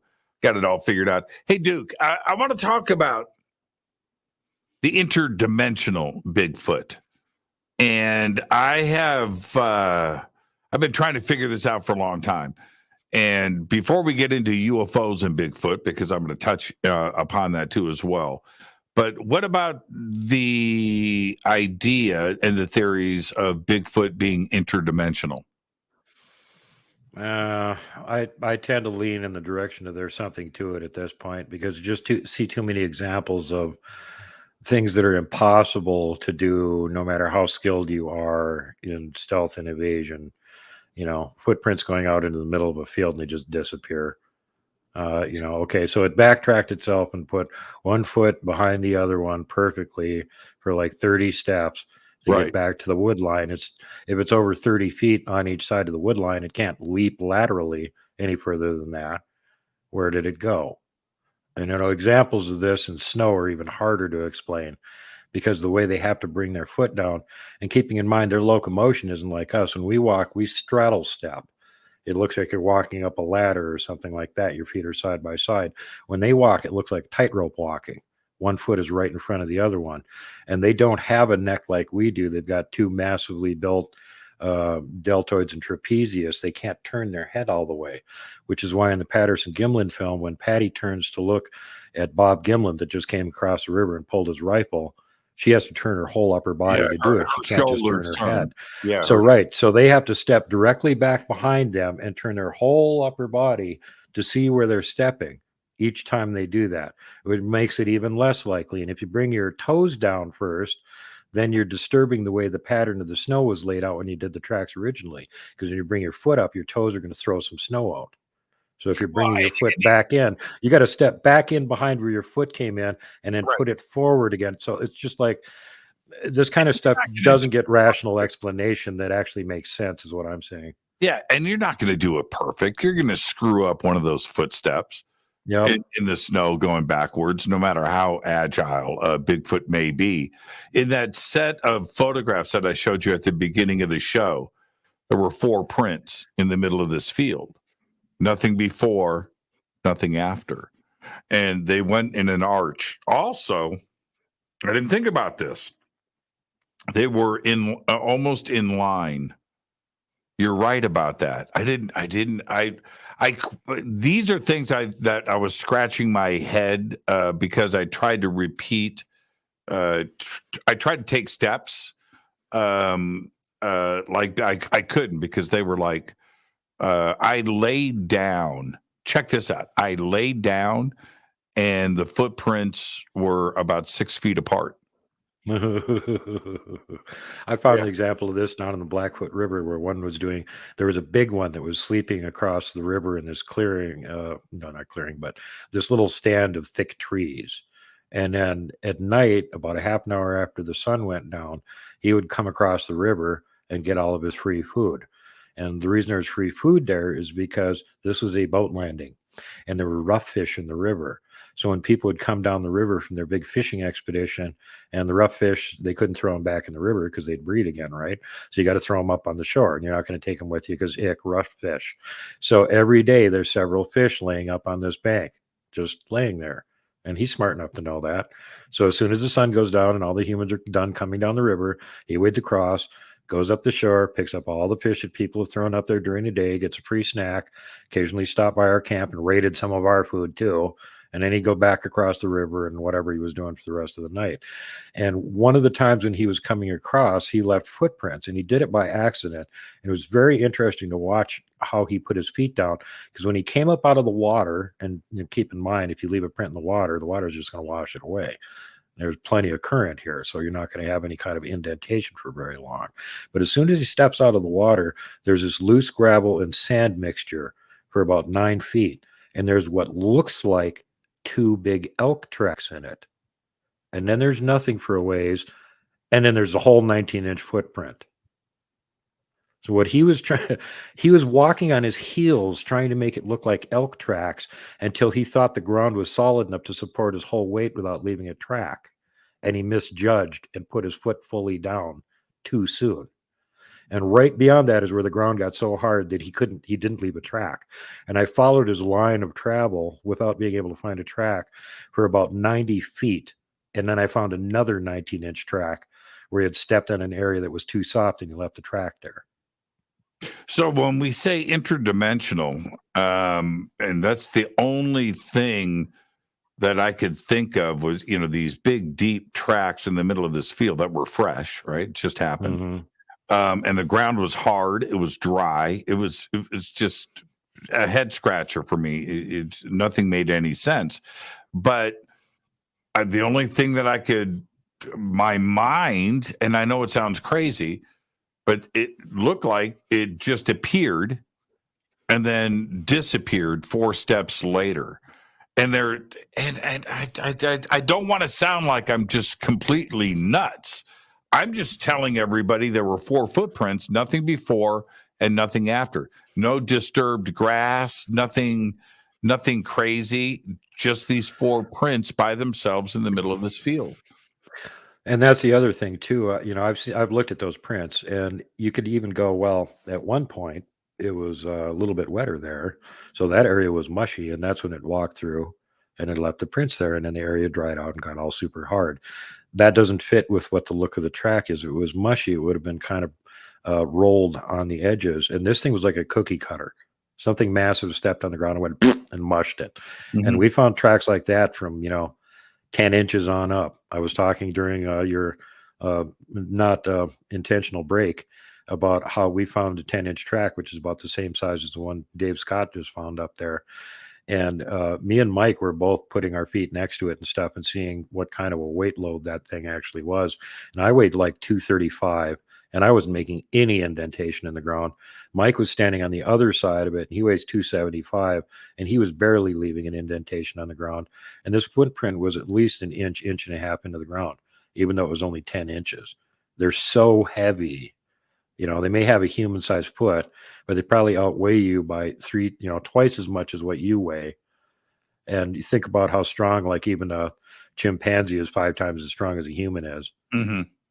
Yeah, you don't want to mess with. Even the little ones can whop the snot out of you if they want to. So, what's your theory if they're interdimensional, or some of them are, maybe all of them are? If they're interdimensional, where are they coming from?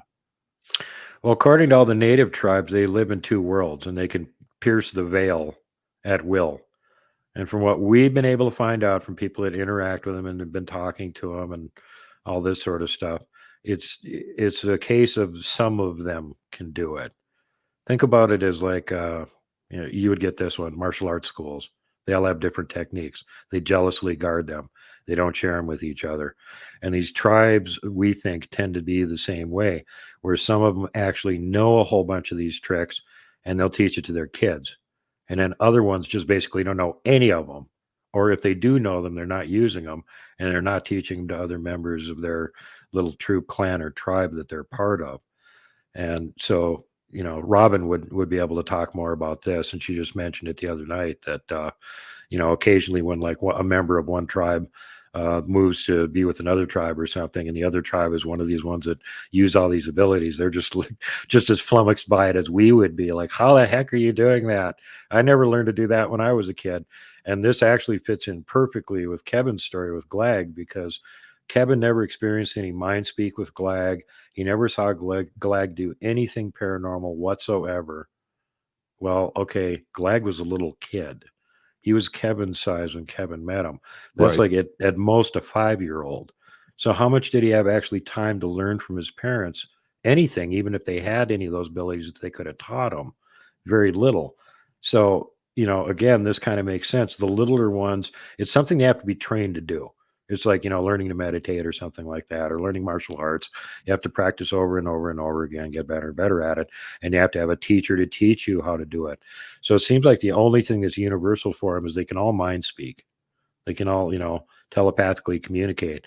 But beyond that, it's just a total crapshoot. You don't know what you're going to run into. Every different group of them seems to be different. Now, I've got this Bigfoot behind me, right? And we all see this image of Bigfoot all the time. I've got a tire cover on the spare tire of my Jeep. It's got Bigfoot, one of these on it. Is this common, or is this just pop culture? No, there's some of them that look pretty close to that. The skunk apes look a lot like that guy does. Part of the problem with this is that they're genetic variability is mind-boggling from the human standpoint. Generally, if you've seen a group of them that were all related to each other, you wouldn't think they're related because they look so different. You'd be just like, what? That's so-and-so's kid? How the hell is that possible? Doesn't look anything like them, And that's just the way they are. And this has led to a lot of confusion in the Bigfoot community, especially amongst some of the senior guys that have visually witnessed them in a bunch of places and go, oh, wait, these ones over here don't look like these ones over here. Mm-hmm. Is this a different subvariety or what's going on there? And so there's been as many as like 10 subclassifications that some people have put forward. And the only thing I've been able to figure out is there are probably at least 3. There seems to be a Northern Pacific type Sasquatch and a Southern U.S. type Sasquatch. And then there's some little weird subvariety down in Florida that they call skunk apes that are, more primitive type, basically. What about hair on the face? Are there some that are more human without hair on the face?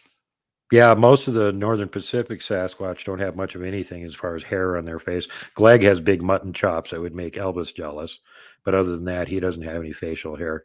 And some of the ones like skunk apes and stuff down in the deep south, you'll see them where it's just, all you can see is their eyes, and their nose. Everything else is covered with hair. Yeah, like him. Yeah. Now, if and I don't want to sound really dumb, but if you shaved him, would it have would it reveal a human, almost Homo sapien face?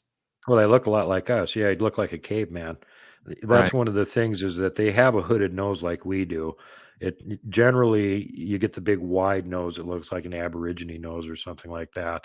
And then other ones seem to have the Romanesque nose, the big hawk nose. We've gotten pictures of some of them in my research area that have got that.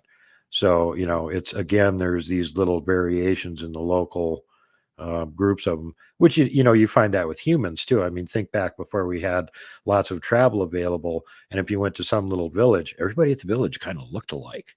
Well, there wasn't a very big gene pool, Right. Right. Yeah, it makes sense.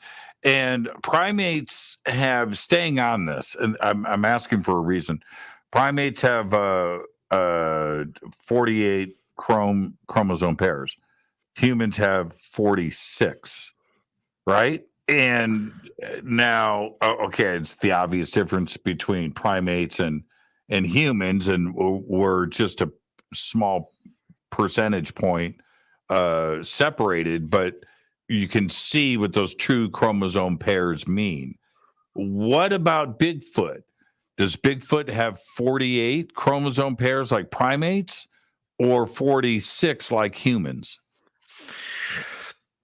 Well, first of all, let's go back to the, the old tried and true scientific saw that, they have the same 98% of the same DNA that we have. Mhm. Okay. Dolphins have more of the same DNA than apes do that we have. Bananas have 97% of the same DNA that we have. It's how the DNA is sequenced. So that's sort of disingenuous for them to actually put that forward. They're just trying to push this. We're related to the monkeys. Let's see the evidence, pal. I don't want to hear your theories. Let's see some evidence. As far as the Bigfoot DNA thing, that's already been done. They had 130 samples from all over the continent and from other parts of the world that went into the Ketchum DNA study. And they had multiple labs that worked on it. And they all came to the same conclusion that it's mitochondrial DNA is human, old human from like 15,000 years ago. And the nuclear DNA, which is the father's line, they don't know exactly what it is, because in order to know what it is, you have to have an existing example of it to compare to. So since there is no existing example, it's unknown. Right. And we fully understand that side of DNA today. And I've always found that so fascinating. And staying on DNA, John Greenwald of the Black Vault did a FOIA request, got a U.S. Forest Ranger training manual. And in the training manual was a page that stated, and I've read it, I've seen it, that the FBI got some DNA samples from Bigfoot and had it tested, and that it came from no known species on planet Earth. Right there in the Forest Service training manual, right? And then try to do a FOIA request on that DNA testing by the FBI. And the results of the FOIA request came back saying that the DNA testing was lost. Mm-hmm. Right? Was lost. What does that tell you? I'm sure that it's not lost, but it was in the Ranger training manual. Yep. The person that actually collected that hair sample was well-known Bigfoot researcher Peter Byrne, who's been at it forever and ever and ever, and was a former big game hunter. He actually got paid by, I think it was Tom Slick, to be over in the Himalayas for 10 years trying to track down the Yeti, in addition to more ongoing research for decades after that in the Pacific Northwest. I think Peter's still alive, too. But yeah, you know, he's been out there digging around for it, and he sent them those samples, and then they never got back to him. When the information on the samples was released, he didn't even get it. He got secondhand from somebody else. Anyway, well, they never even told me what it was. Same thing happened with Robert Kreider, who does Bigfoot research down the Southwest, and he had been tapped by a university that was doing part of the DNA study that Brian Sykes from Oxford was doing to go get a fresh sample. So he went out into the wilderness and found one of their trackways and, you know, lucked out. There's a hare that had been caught on a little piece of brush they walked past, collected the sample, brought it back, scientifically packaged it, has all this on video, sent it away to a certain supposed scientist who then mysteriously lost the sample. So he trailed the sample, and the scientist had sent it to overseas to be part of the study, unbeknownst to him. And he had told him right up front, do not send it overseas. And I especially don't want it going to this particular person, which is who he sent it to. And then said person conveniently lost the hair samples and did not include them in his study. Now, subsequent research on this by Mr. Kreider has brought to light the fact that the sample was never tested. It was sent to Switzerland. It's in Lausanne over there in one of their labs, and they're keeping it as a sample to compare against future specimens. The hair samples that you would know if it was a bear or a dog or an elk. Right. All that was eliminated before the fact. Right. They were only supposed to be testing samples that they could not readily identify as any known animal in the area in which it was collected. And then there's other things they could do with it to eliminate any unknown animals that are actually registered with a DNA example of them. So at the point where they actually put it into the study, it was supposed to have already been concluded it was unknown before they even did the DNA work on it. Now, where is the Ketchum study of all of this? Is it published? Yep, it's listed in ZooBank. It's Homo sapiens cognatus is the name of the species, and you can go to the ZooBank, and they've got the whole thing listed there. And, you know, when Melba released this, she just got attacked left, right, and center from all the deep state players that don't want the truth coming out. And this woman had a sterling reputation. When 9/11 happened, she was at the top of the list, first name on it, for the forensic scientists they wanted to call in to identify remains in the ruined building. She's already done testimony in court that have put people behind bars with DNA evidence that she's done the work on. So all of a sudden they turn around and go, oh, she's a total fraud. She's a lunatic. No, she was at the top of your trusted list a few years ago. What happened? The real evidence, if it, you know, I'm talking about where anthropologists and everybody steps forward. Okay, Bigfoot is real. Now we've got to go, and the DNA evidence is here. When that happens, does the world freak out? I mean, do they lose it, or is it going to be like when pandas were finally discovered. It's just a new species. Well, let me ask you the question, Jimmy. To your mind, which is scarier? Bigfoot is real and live in the woods, or aliens are real and they're flying around interfering with humans all the time? Same. So it's there the you same. go. It's Why, although it seems to me like they're more ready to talk about the whole UFO alien thing because they've got some preliminary programming going on to the public to make them think that whatever they say is going to be the truth. Well, it's the same thing with Bigfoot. Yeah. The very same programming is going on with Bigfoot.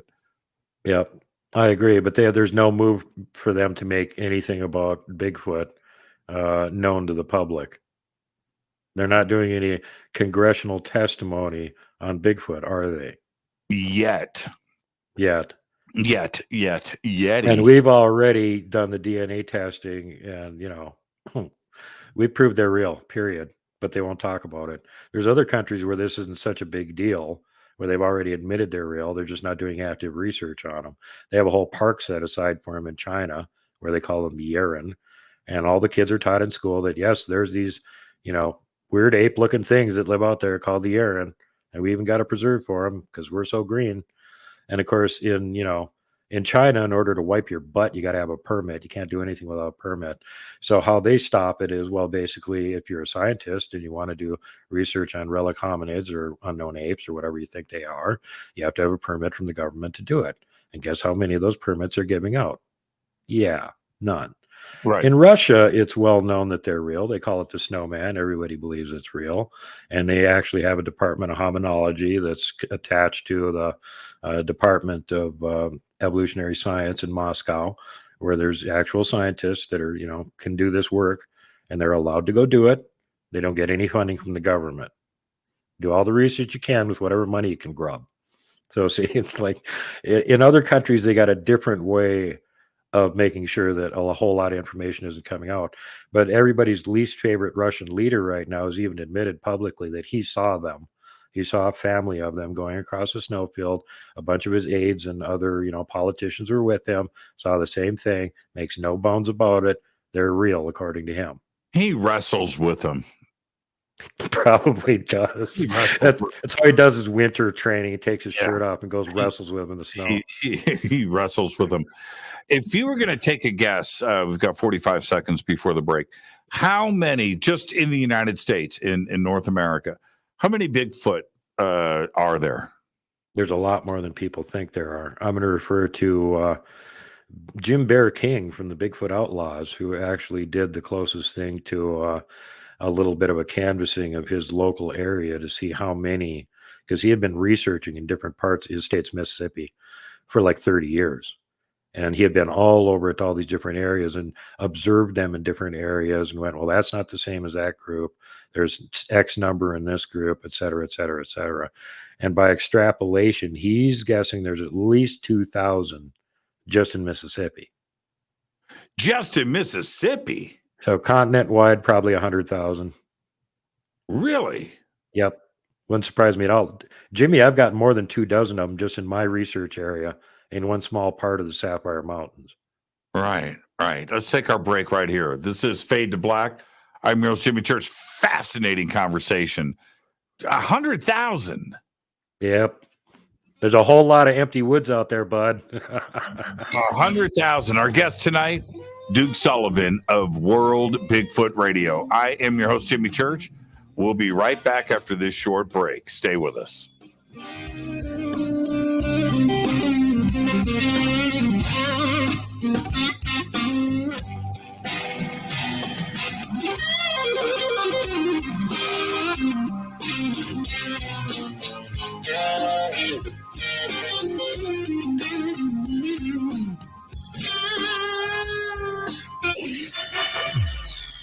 You're listening to Jimmy Church and Fade to Black on the X. Hey, what up, y'all? It's your girl, Vivica Fox here, and you are listening to my boy, Jimmy Church, on jimmychurchradio.com. Despite popular opinion, reading a book will not make you smarter. But listening to Jimmy Church will. This is Billy Carson, founder and CEO of ForbiddenKnowledge.tv. ForbiddenKnowledge.tv is the fastest growing and one of the most watched networks in the world. I would like to personally invite you to check out our expanding library of TV, film, lectures, and special presentations. ForbiddenKnowledge.tv has over 6,000 videos covering lost history, health, UFOs, spirituality, and our future. We are committed to our community, and with my personal invitation, you can, right now, get your free 30-day membership at ForbiddenKnowledge.tv. Your own library of information starts today at ForbiddenKnowledge.tv. Your 1 million gigawatt paranormal powerhouse, KUNX-DB, the X. Are you ready to read about true paranormal events? UNX Media publishes nonfiction books about UFOs, ghosts and haunted places, time anomalies, cryptid creatures, and more. Just like KUNX-DB Radio, it's all about unexplained phenomena. Visit www.unxmedia.com to see our list of great book titles by Debbie Ziegelmeyer, Gene Walker, Devin Listrom, Wayne Lawrence, Bill Spicer, and yours truly, Margie Kay. That's unxmedia.com.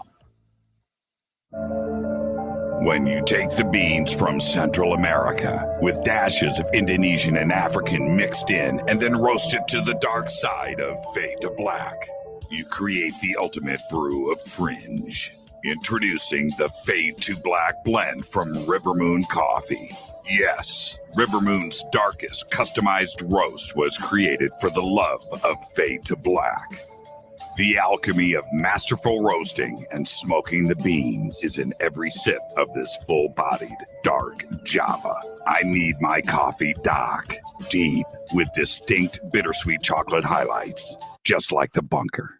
Leaning further into the darkness of the roast is Fade to Black blend from Rivermoon Coffee. Just click on the banner at jimmychurchradio.com and use the promo code F2BBLEND for 15% off of your order today. This is Billy Carson with ForbiddenKnowledge.tv. Forbidden Knowledge TV has just reached its 1-year anniversary. That's right, 1 year. And as a show of appreciation, we are giving all new subscribers a free 30-day trial of ForbiddenKnowledge.tv. That's 30 days to binge watch thousands of movies, documentaries, conferences, workshops, lectures, yoga classes, meditation courses, and so much more. So log on to ForbiddenKnowledge.tv from your computer or mobile device, or get the Forbidden Knowledge TV app on Apple TV, Roku, Amazon, iTunes, or Google Play today, and use coupon code 30 days free. That's coupon code 30 days free on ForbiddenKnowledge.tv today. Are you intrigued by Paranormal Talk Radio? You'll love the new Paranormal Radio app from TalkStream Live. You'll find a great selection of talk shows covering UFOs, ghosts, strange phenomena, and much more. Download the Paranormal Radio app now and start listening to the very best in paranormal talk entertainment, including the network you're listening to right now, the Paranormal Radio app, free in Google Play and the iOS App Store. Brittany, Gabby, and you're listening to JamieChurchRadio.com.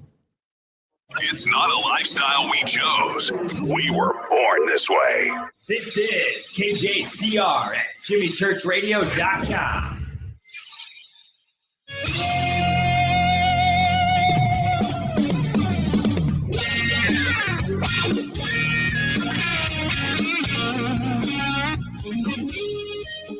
Welcome back. Fade to Black. I am your host, Jimmy Church. Tomorrow night is Fader Night. It's open lines all night long.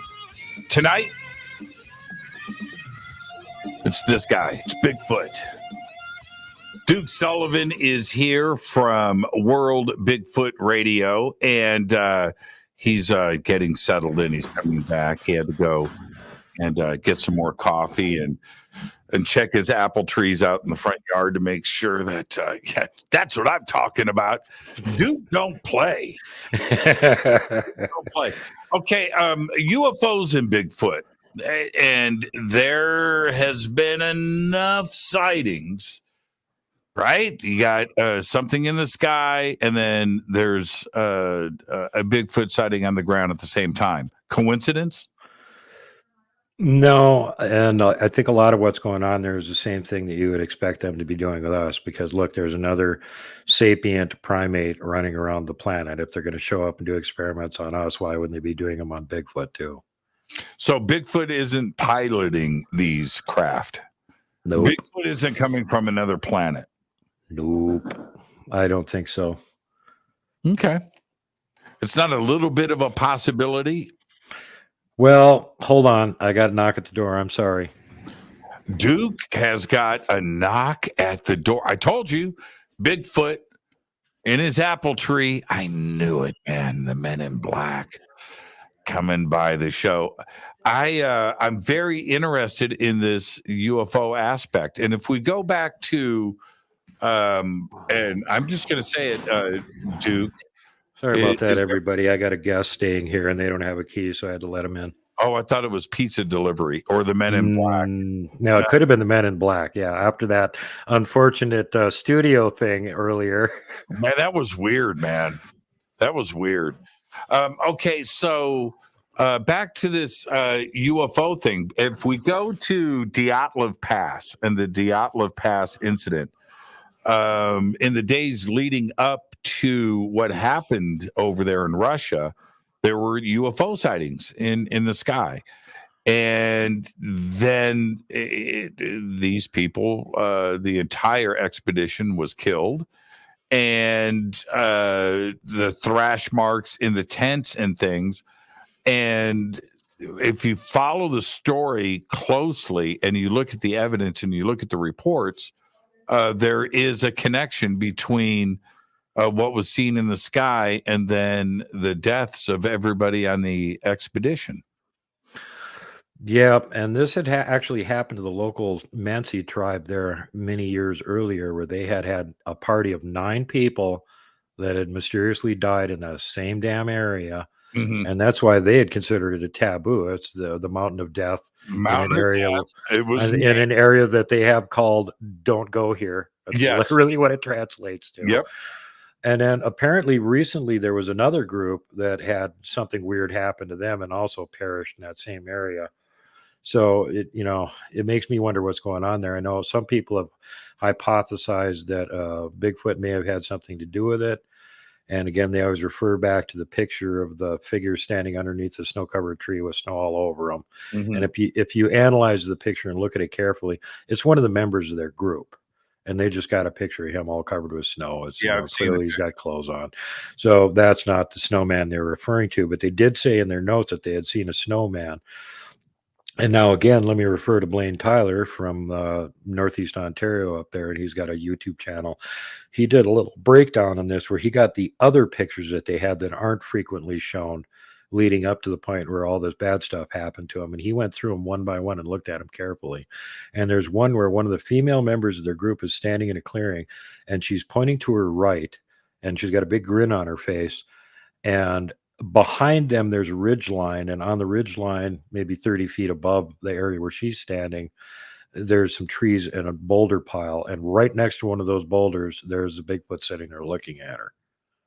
And leave it to Blaine to be the one to notice something like that. God, he's good at doing that. He's actually noticed a couple extra Bigfoot in the Patterson-Gimlin film years before anybody else went, hey, I think there's extra Bigfoot here. He already had found them. So, yeah, they did get a picture of one. So apparently there was one, at least one, that was trailing them that they became aware of. And, judging by her mood of joviality with a big grin on her face and they're taking the picture, neither one of them had any idea what was sitting on that hill behind them watching them. Or they wouldn't have been so cheerful. Let's pose and get a shot with Bigfoot in the background. Especially over there in that particular mountain range, the snowmen over there are assumed to be pretty hostile, and they found some strange stuff over there too. Dr. Burtzap talked about remains that they found in a cave over there recently of some kind of relic hominid that they had been testing on. And preliminary information is that not only is it not that old, it's a lot newer than it should be, but that it seems to be a combination of Neanderthal and Denisovan. Is Bigfoot, would you consider Bigfoot being an apex predator? Yeah, in the environment that they're in, absolutely. I mean, we've got several reports of people seeing them kill bears here in North America.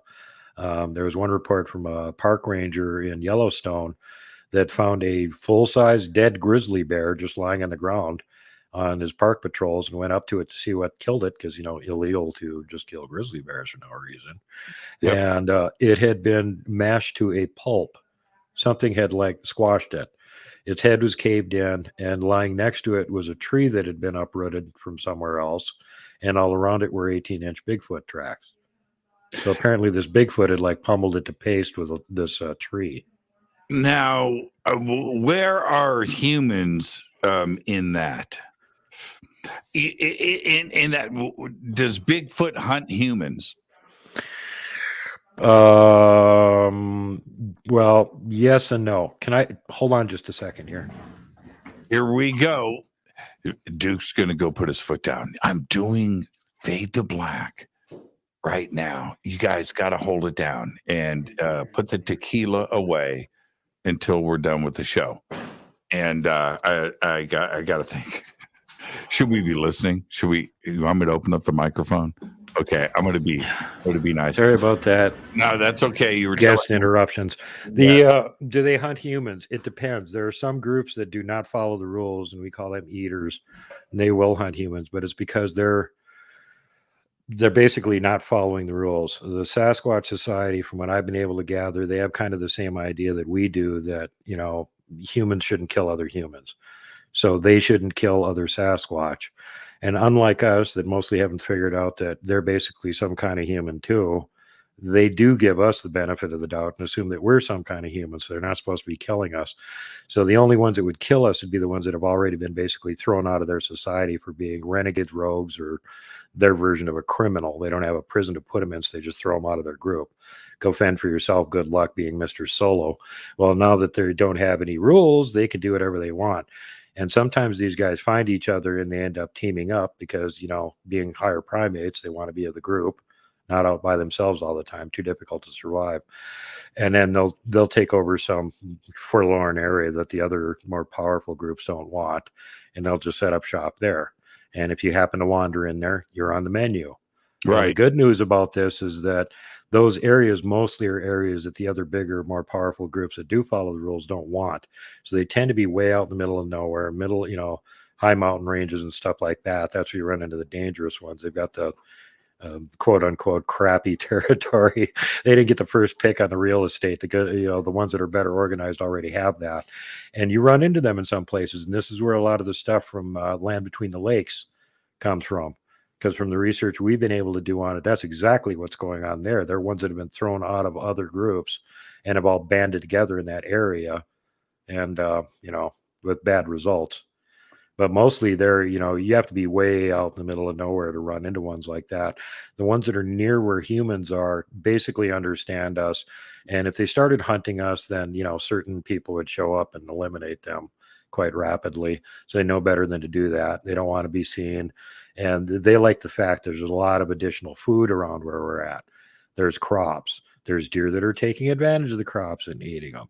There's dumpsters full of yummy food that people refill every night after the restaurant closes. All that kind of stuff.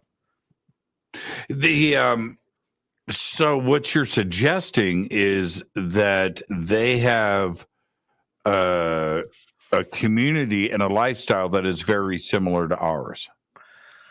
Yeah, in as much as they don't have, anything like our level of technology or anything like that.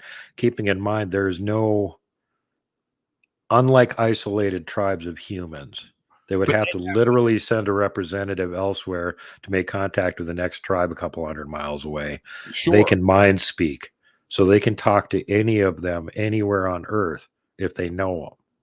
And what I'm suggesting here is there's nice Bigfoot, there's the criminal Bigfoot, right? Yeah, just like humans. I mean, think of it in terms of humans. Yeah, we've all got different personalities. We've all got different levels of being able to follow the rules. From what I understand, they're like, man, you don't want to break the rules if you're a Sasquatch. It's going to be really bad, painful results, and they're way more strict than we are. So, woohoo! Whew, don't have to worry about that. I'm a stupid human, but they've got rules and stuff. And if you think about it, breaking the rules in their society could lead to all of them being killed, because their main goal is to avoid detection and live their happy little lives without us interfering with them. So when they see us coming, they're like, ew, humans.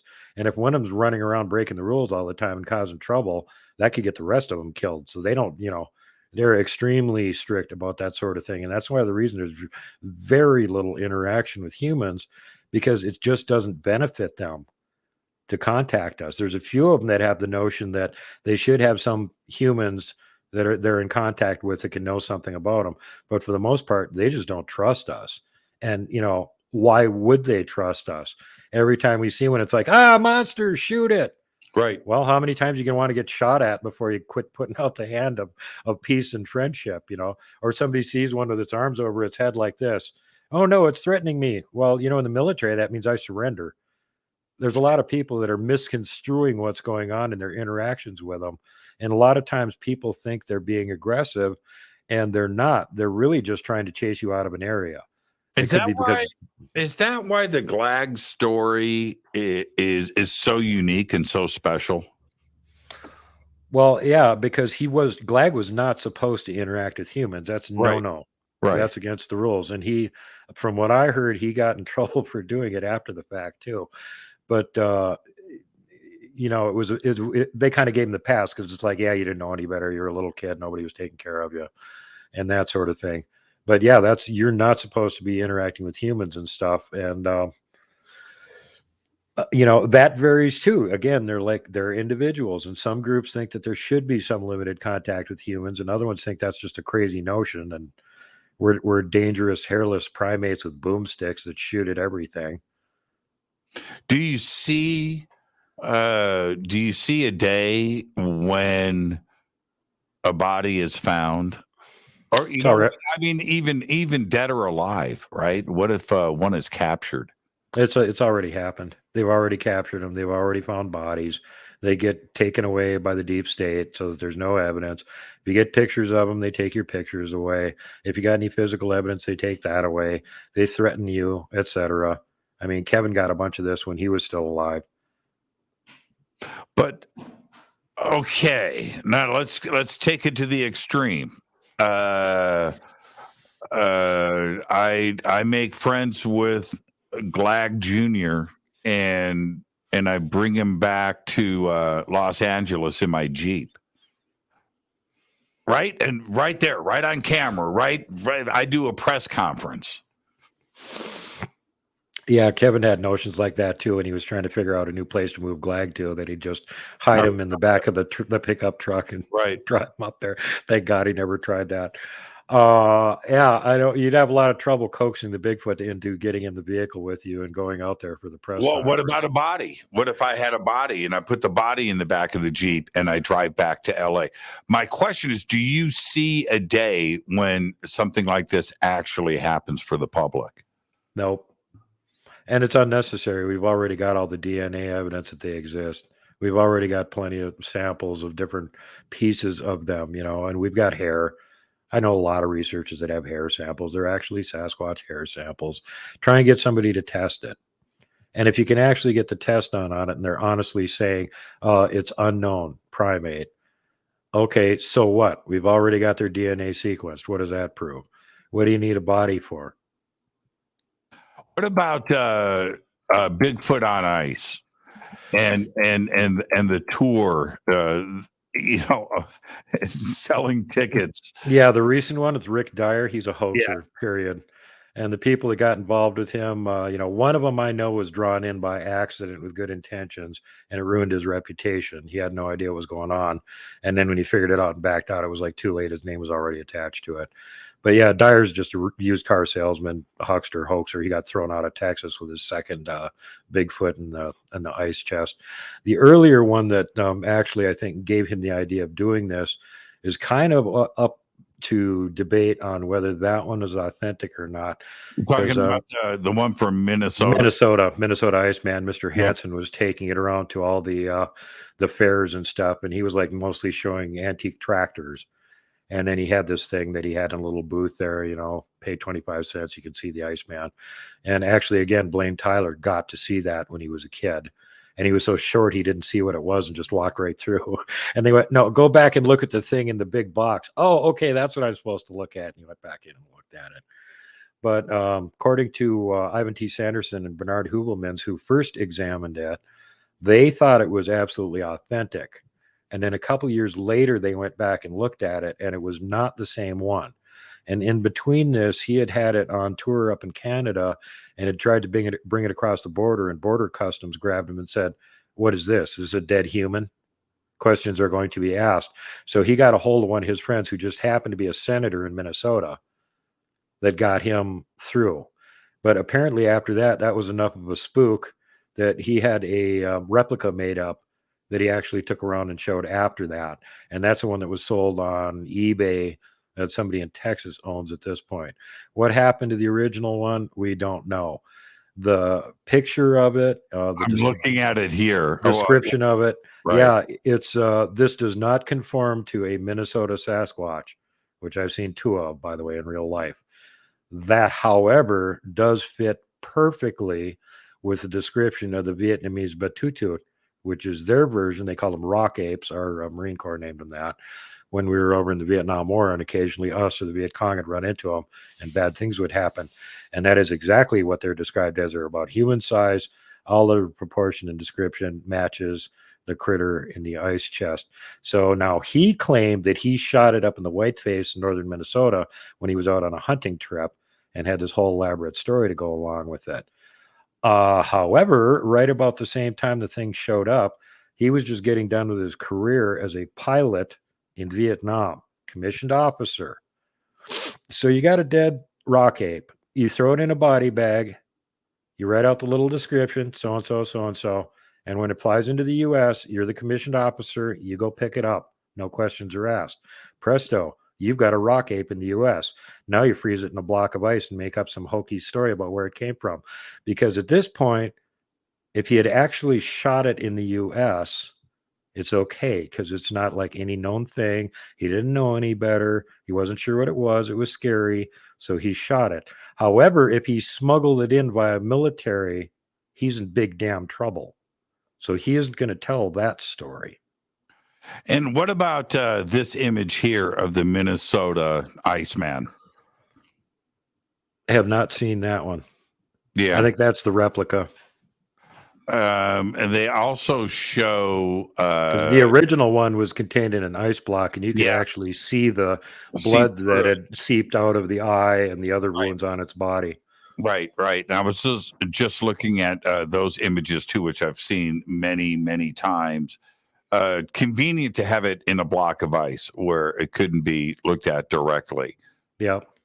Well, again, when Sanderson and Hubelmans, and they're the fathers of cryptozoology, took their first look at it, apparently one of them put a hot coffee cup on top of the glass, and the temperature difference cracked the glass. And as soon as that happened, they could smell the rotting flesh coming up. So not knowing that that was going to happen, why would you make a rotting flesh smell inside of it? Just in case they accidentally broke the glass. See what I'm saying? Yeah. And then the second time they examined it, it didn't look like the original one that they saw. So they figured at that point that he had made a replica just to be on the safe side as he's taking it from state to state. Nobody's going to be able to get him for murder or something. So Minnesota Iceman hoax, possibly. Ivan Sanderson was involved with that too as well. Yep. Bernard Hubelmans and Ivan T. Sanderson both examined it, and I think they were there for like 2 or 3 days. Wow. And they came to the conclusion that was legit. So yeah, I lean toward the original at least was legit. And I think that it was actually a rock ape that they had imported in a body bag from Vietnam and then made up the story of shooting it in Minnesota to cover up where it came from. Right. Well, I think just like, pandas were mythological, right? And eventually they were not, but they avoided humans, right? They just did. And this is a modern discovery. This isn't 1,000 years ago. This is modern. And I always go back to that when, we sit and think about, Bigfoot and how could they just avoid us? Well, they can. And plenty of animals do. Yeah. But eventually you're going to find one. And the lack of bodies, it's got to happen eventually. One's going to get hit by a car, or something's going to happen. It's happened. They've been hit by logging trucks and stuff too, and the government just shows up and hauls a body away, threatens whoever saw it. We've gotten several reports of that. Yeah, I've heard the same reports. And back to my point, eventually it's going to go down where you're not going to have the government interference. Mm-hmm. You know, it's not going to happen. And I look forward to the day where we can just go, okay, this is exciting. You know, this is exciting. And but if it does, and this is the thing, I want your thoughts before we go. Let's say it does happen, right? It like really goes down. Everybody is going to be heading to the Pacific Northwest on Bigfoot expeditions. Not when they listen to the researchers and find out that they're in every state. You don't have to go very far. Go to the nearest woods. Yeah. No, I understand that. And that's, part of they don't know what the public's going to do to react to something like this is part of the reason why they're trying to cover it up. And I got to mention that just because you haven't been out and done a lot of research doesn't mean you can't get results. Your friend Eric with a K, was here with me in September. And as a matter of fact, yeah, I got one too. Oh, cool. He was out there with me and William Lunsford, the Falk monster hunter, and we were up in my research area for 3 days. And I'm not even done going over all the video yet, but he filmed several Sasquatch while he was there because he didn't realize he had the camera on him. And one of them we already showed, he got one of them actually ducking and hiding behind a tree. Shortly after that, and I mean within about 5 minutes of it, he was walking up on the roadbed and he's going like, I keep hearing something behind me. And he's filming. There's one leaning out from behind the tree looking at him. Yeah, that's what you were hearing behind you, Eric. He's got another shot where he's filming out the window and we're going around a curve. And I've got that, a screen capture from it for the thumbnail on episode 129, part 3. He caught 4 of them on video. Just sitting. 2 of them are up in trees, and one of them was partially cloaked in the background, and there was a younger one that couldn't cloak standing in front of it, and there was a curve in the road, and he kept the camera in the same place as he went around it. So he's got them from all angles too yet. It was just mind-blowingly cool accidental shot. But my point is that you don't have to be doing this for years. You just need to go up to an area where they're around and be throwing that damn camera around all the time, and you're going to accidentally catch something. The problem here is that it's only the really sharp-eyed researchers that are going to notice it and go, see that one back there? Let's zoom in on this part. There's one right there. Because hundreds of people can watch the video and never notice it. I've seen that on my channel. Yeah, right. What a great conversation tonight. What nights are you hanging out with Dave Scott over on Spaced Out Radio?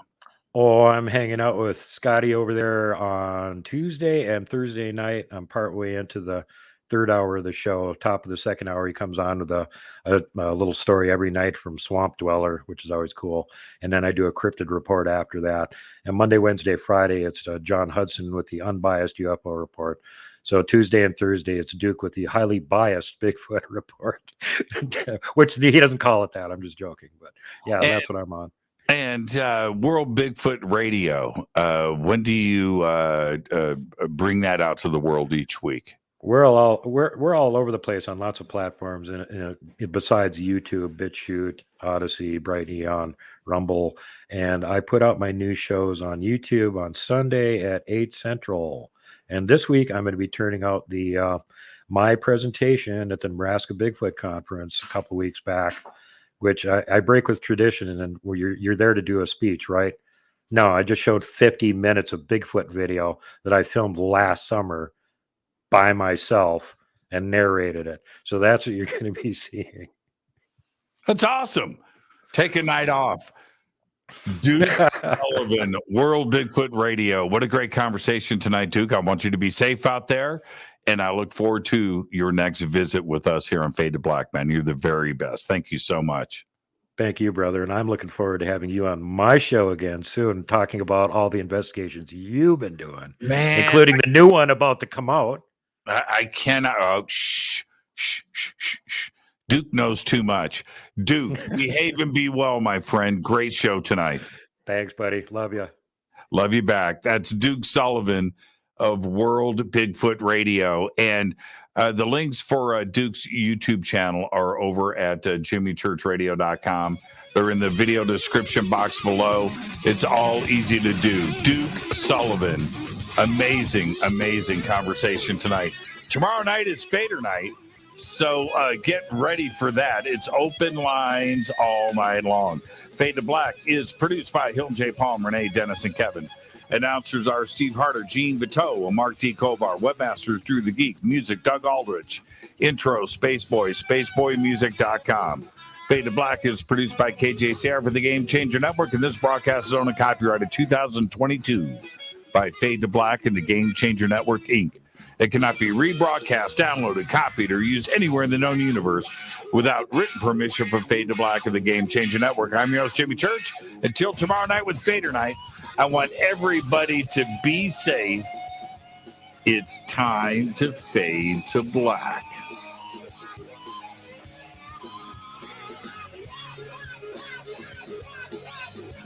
Yeah.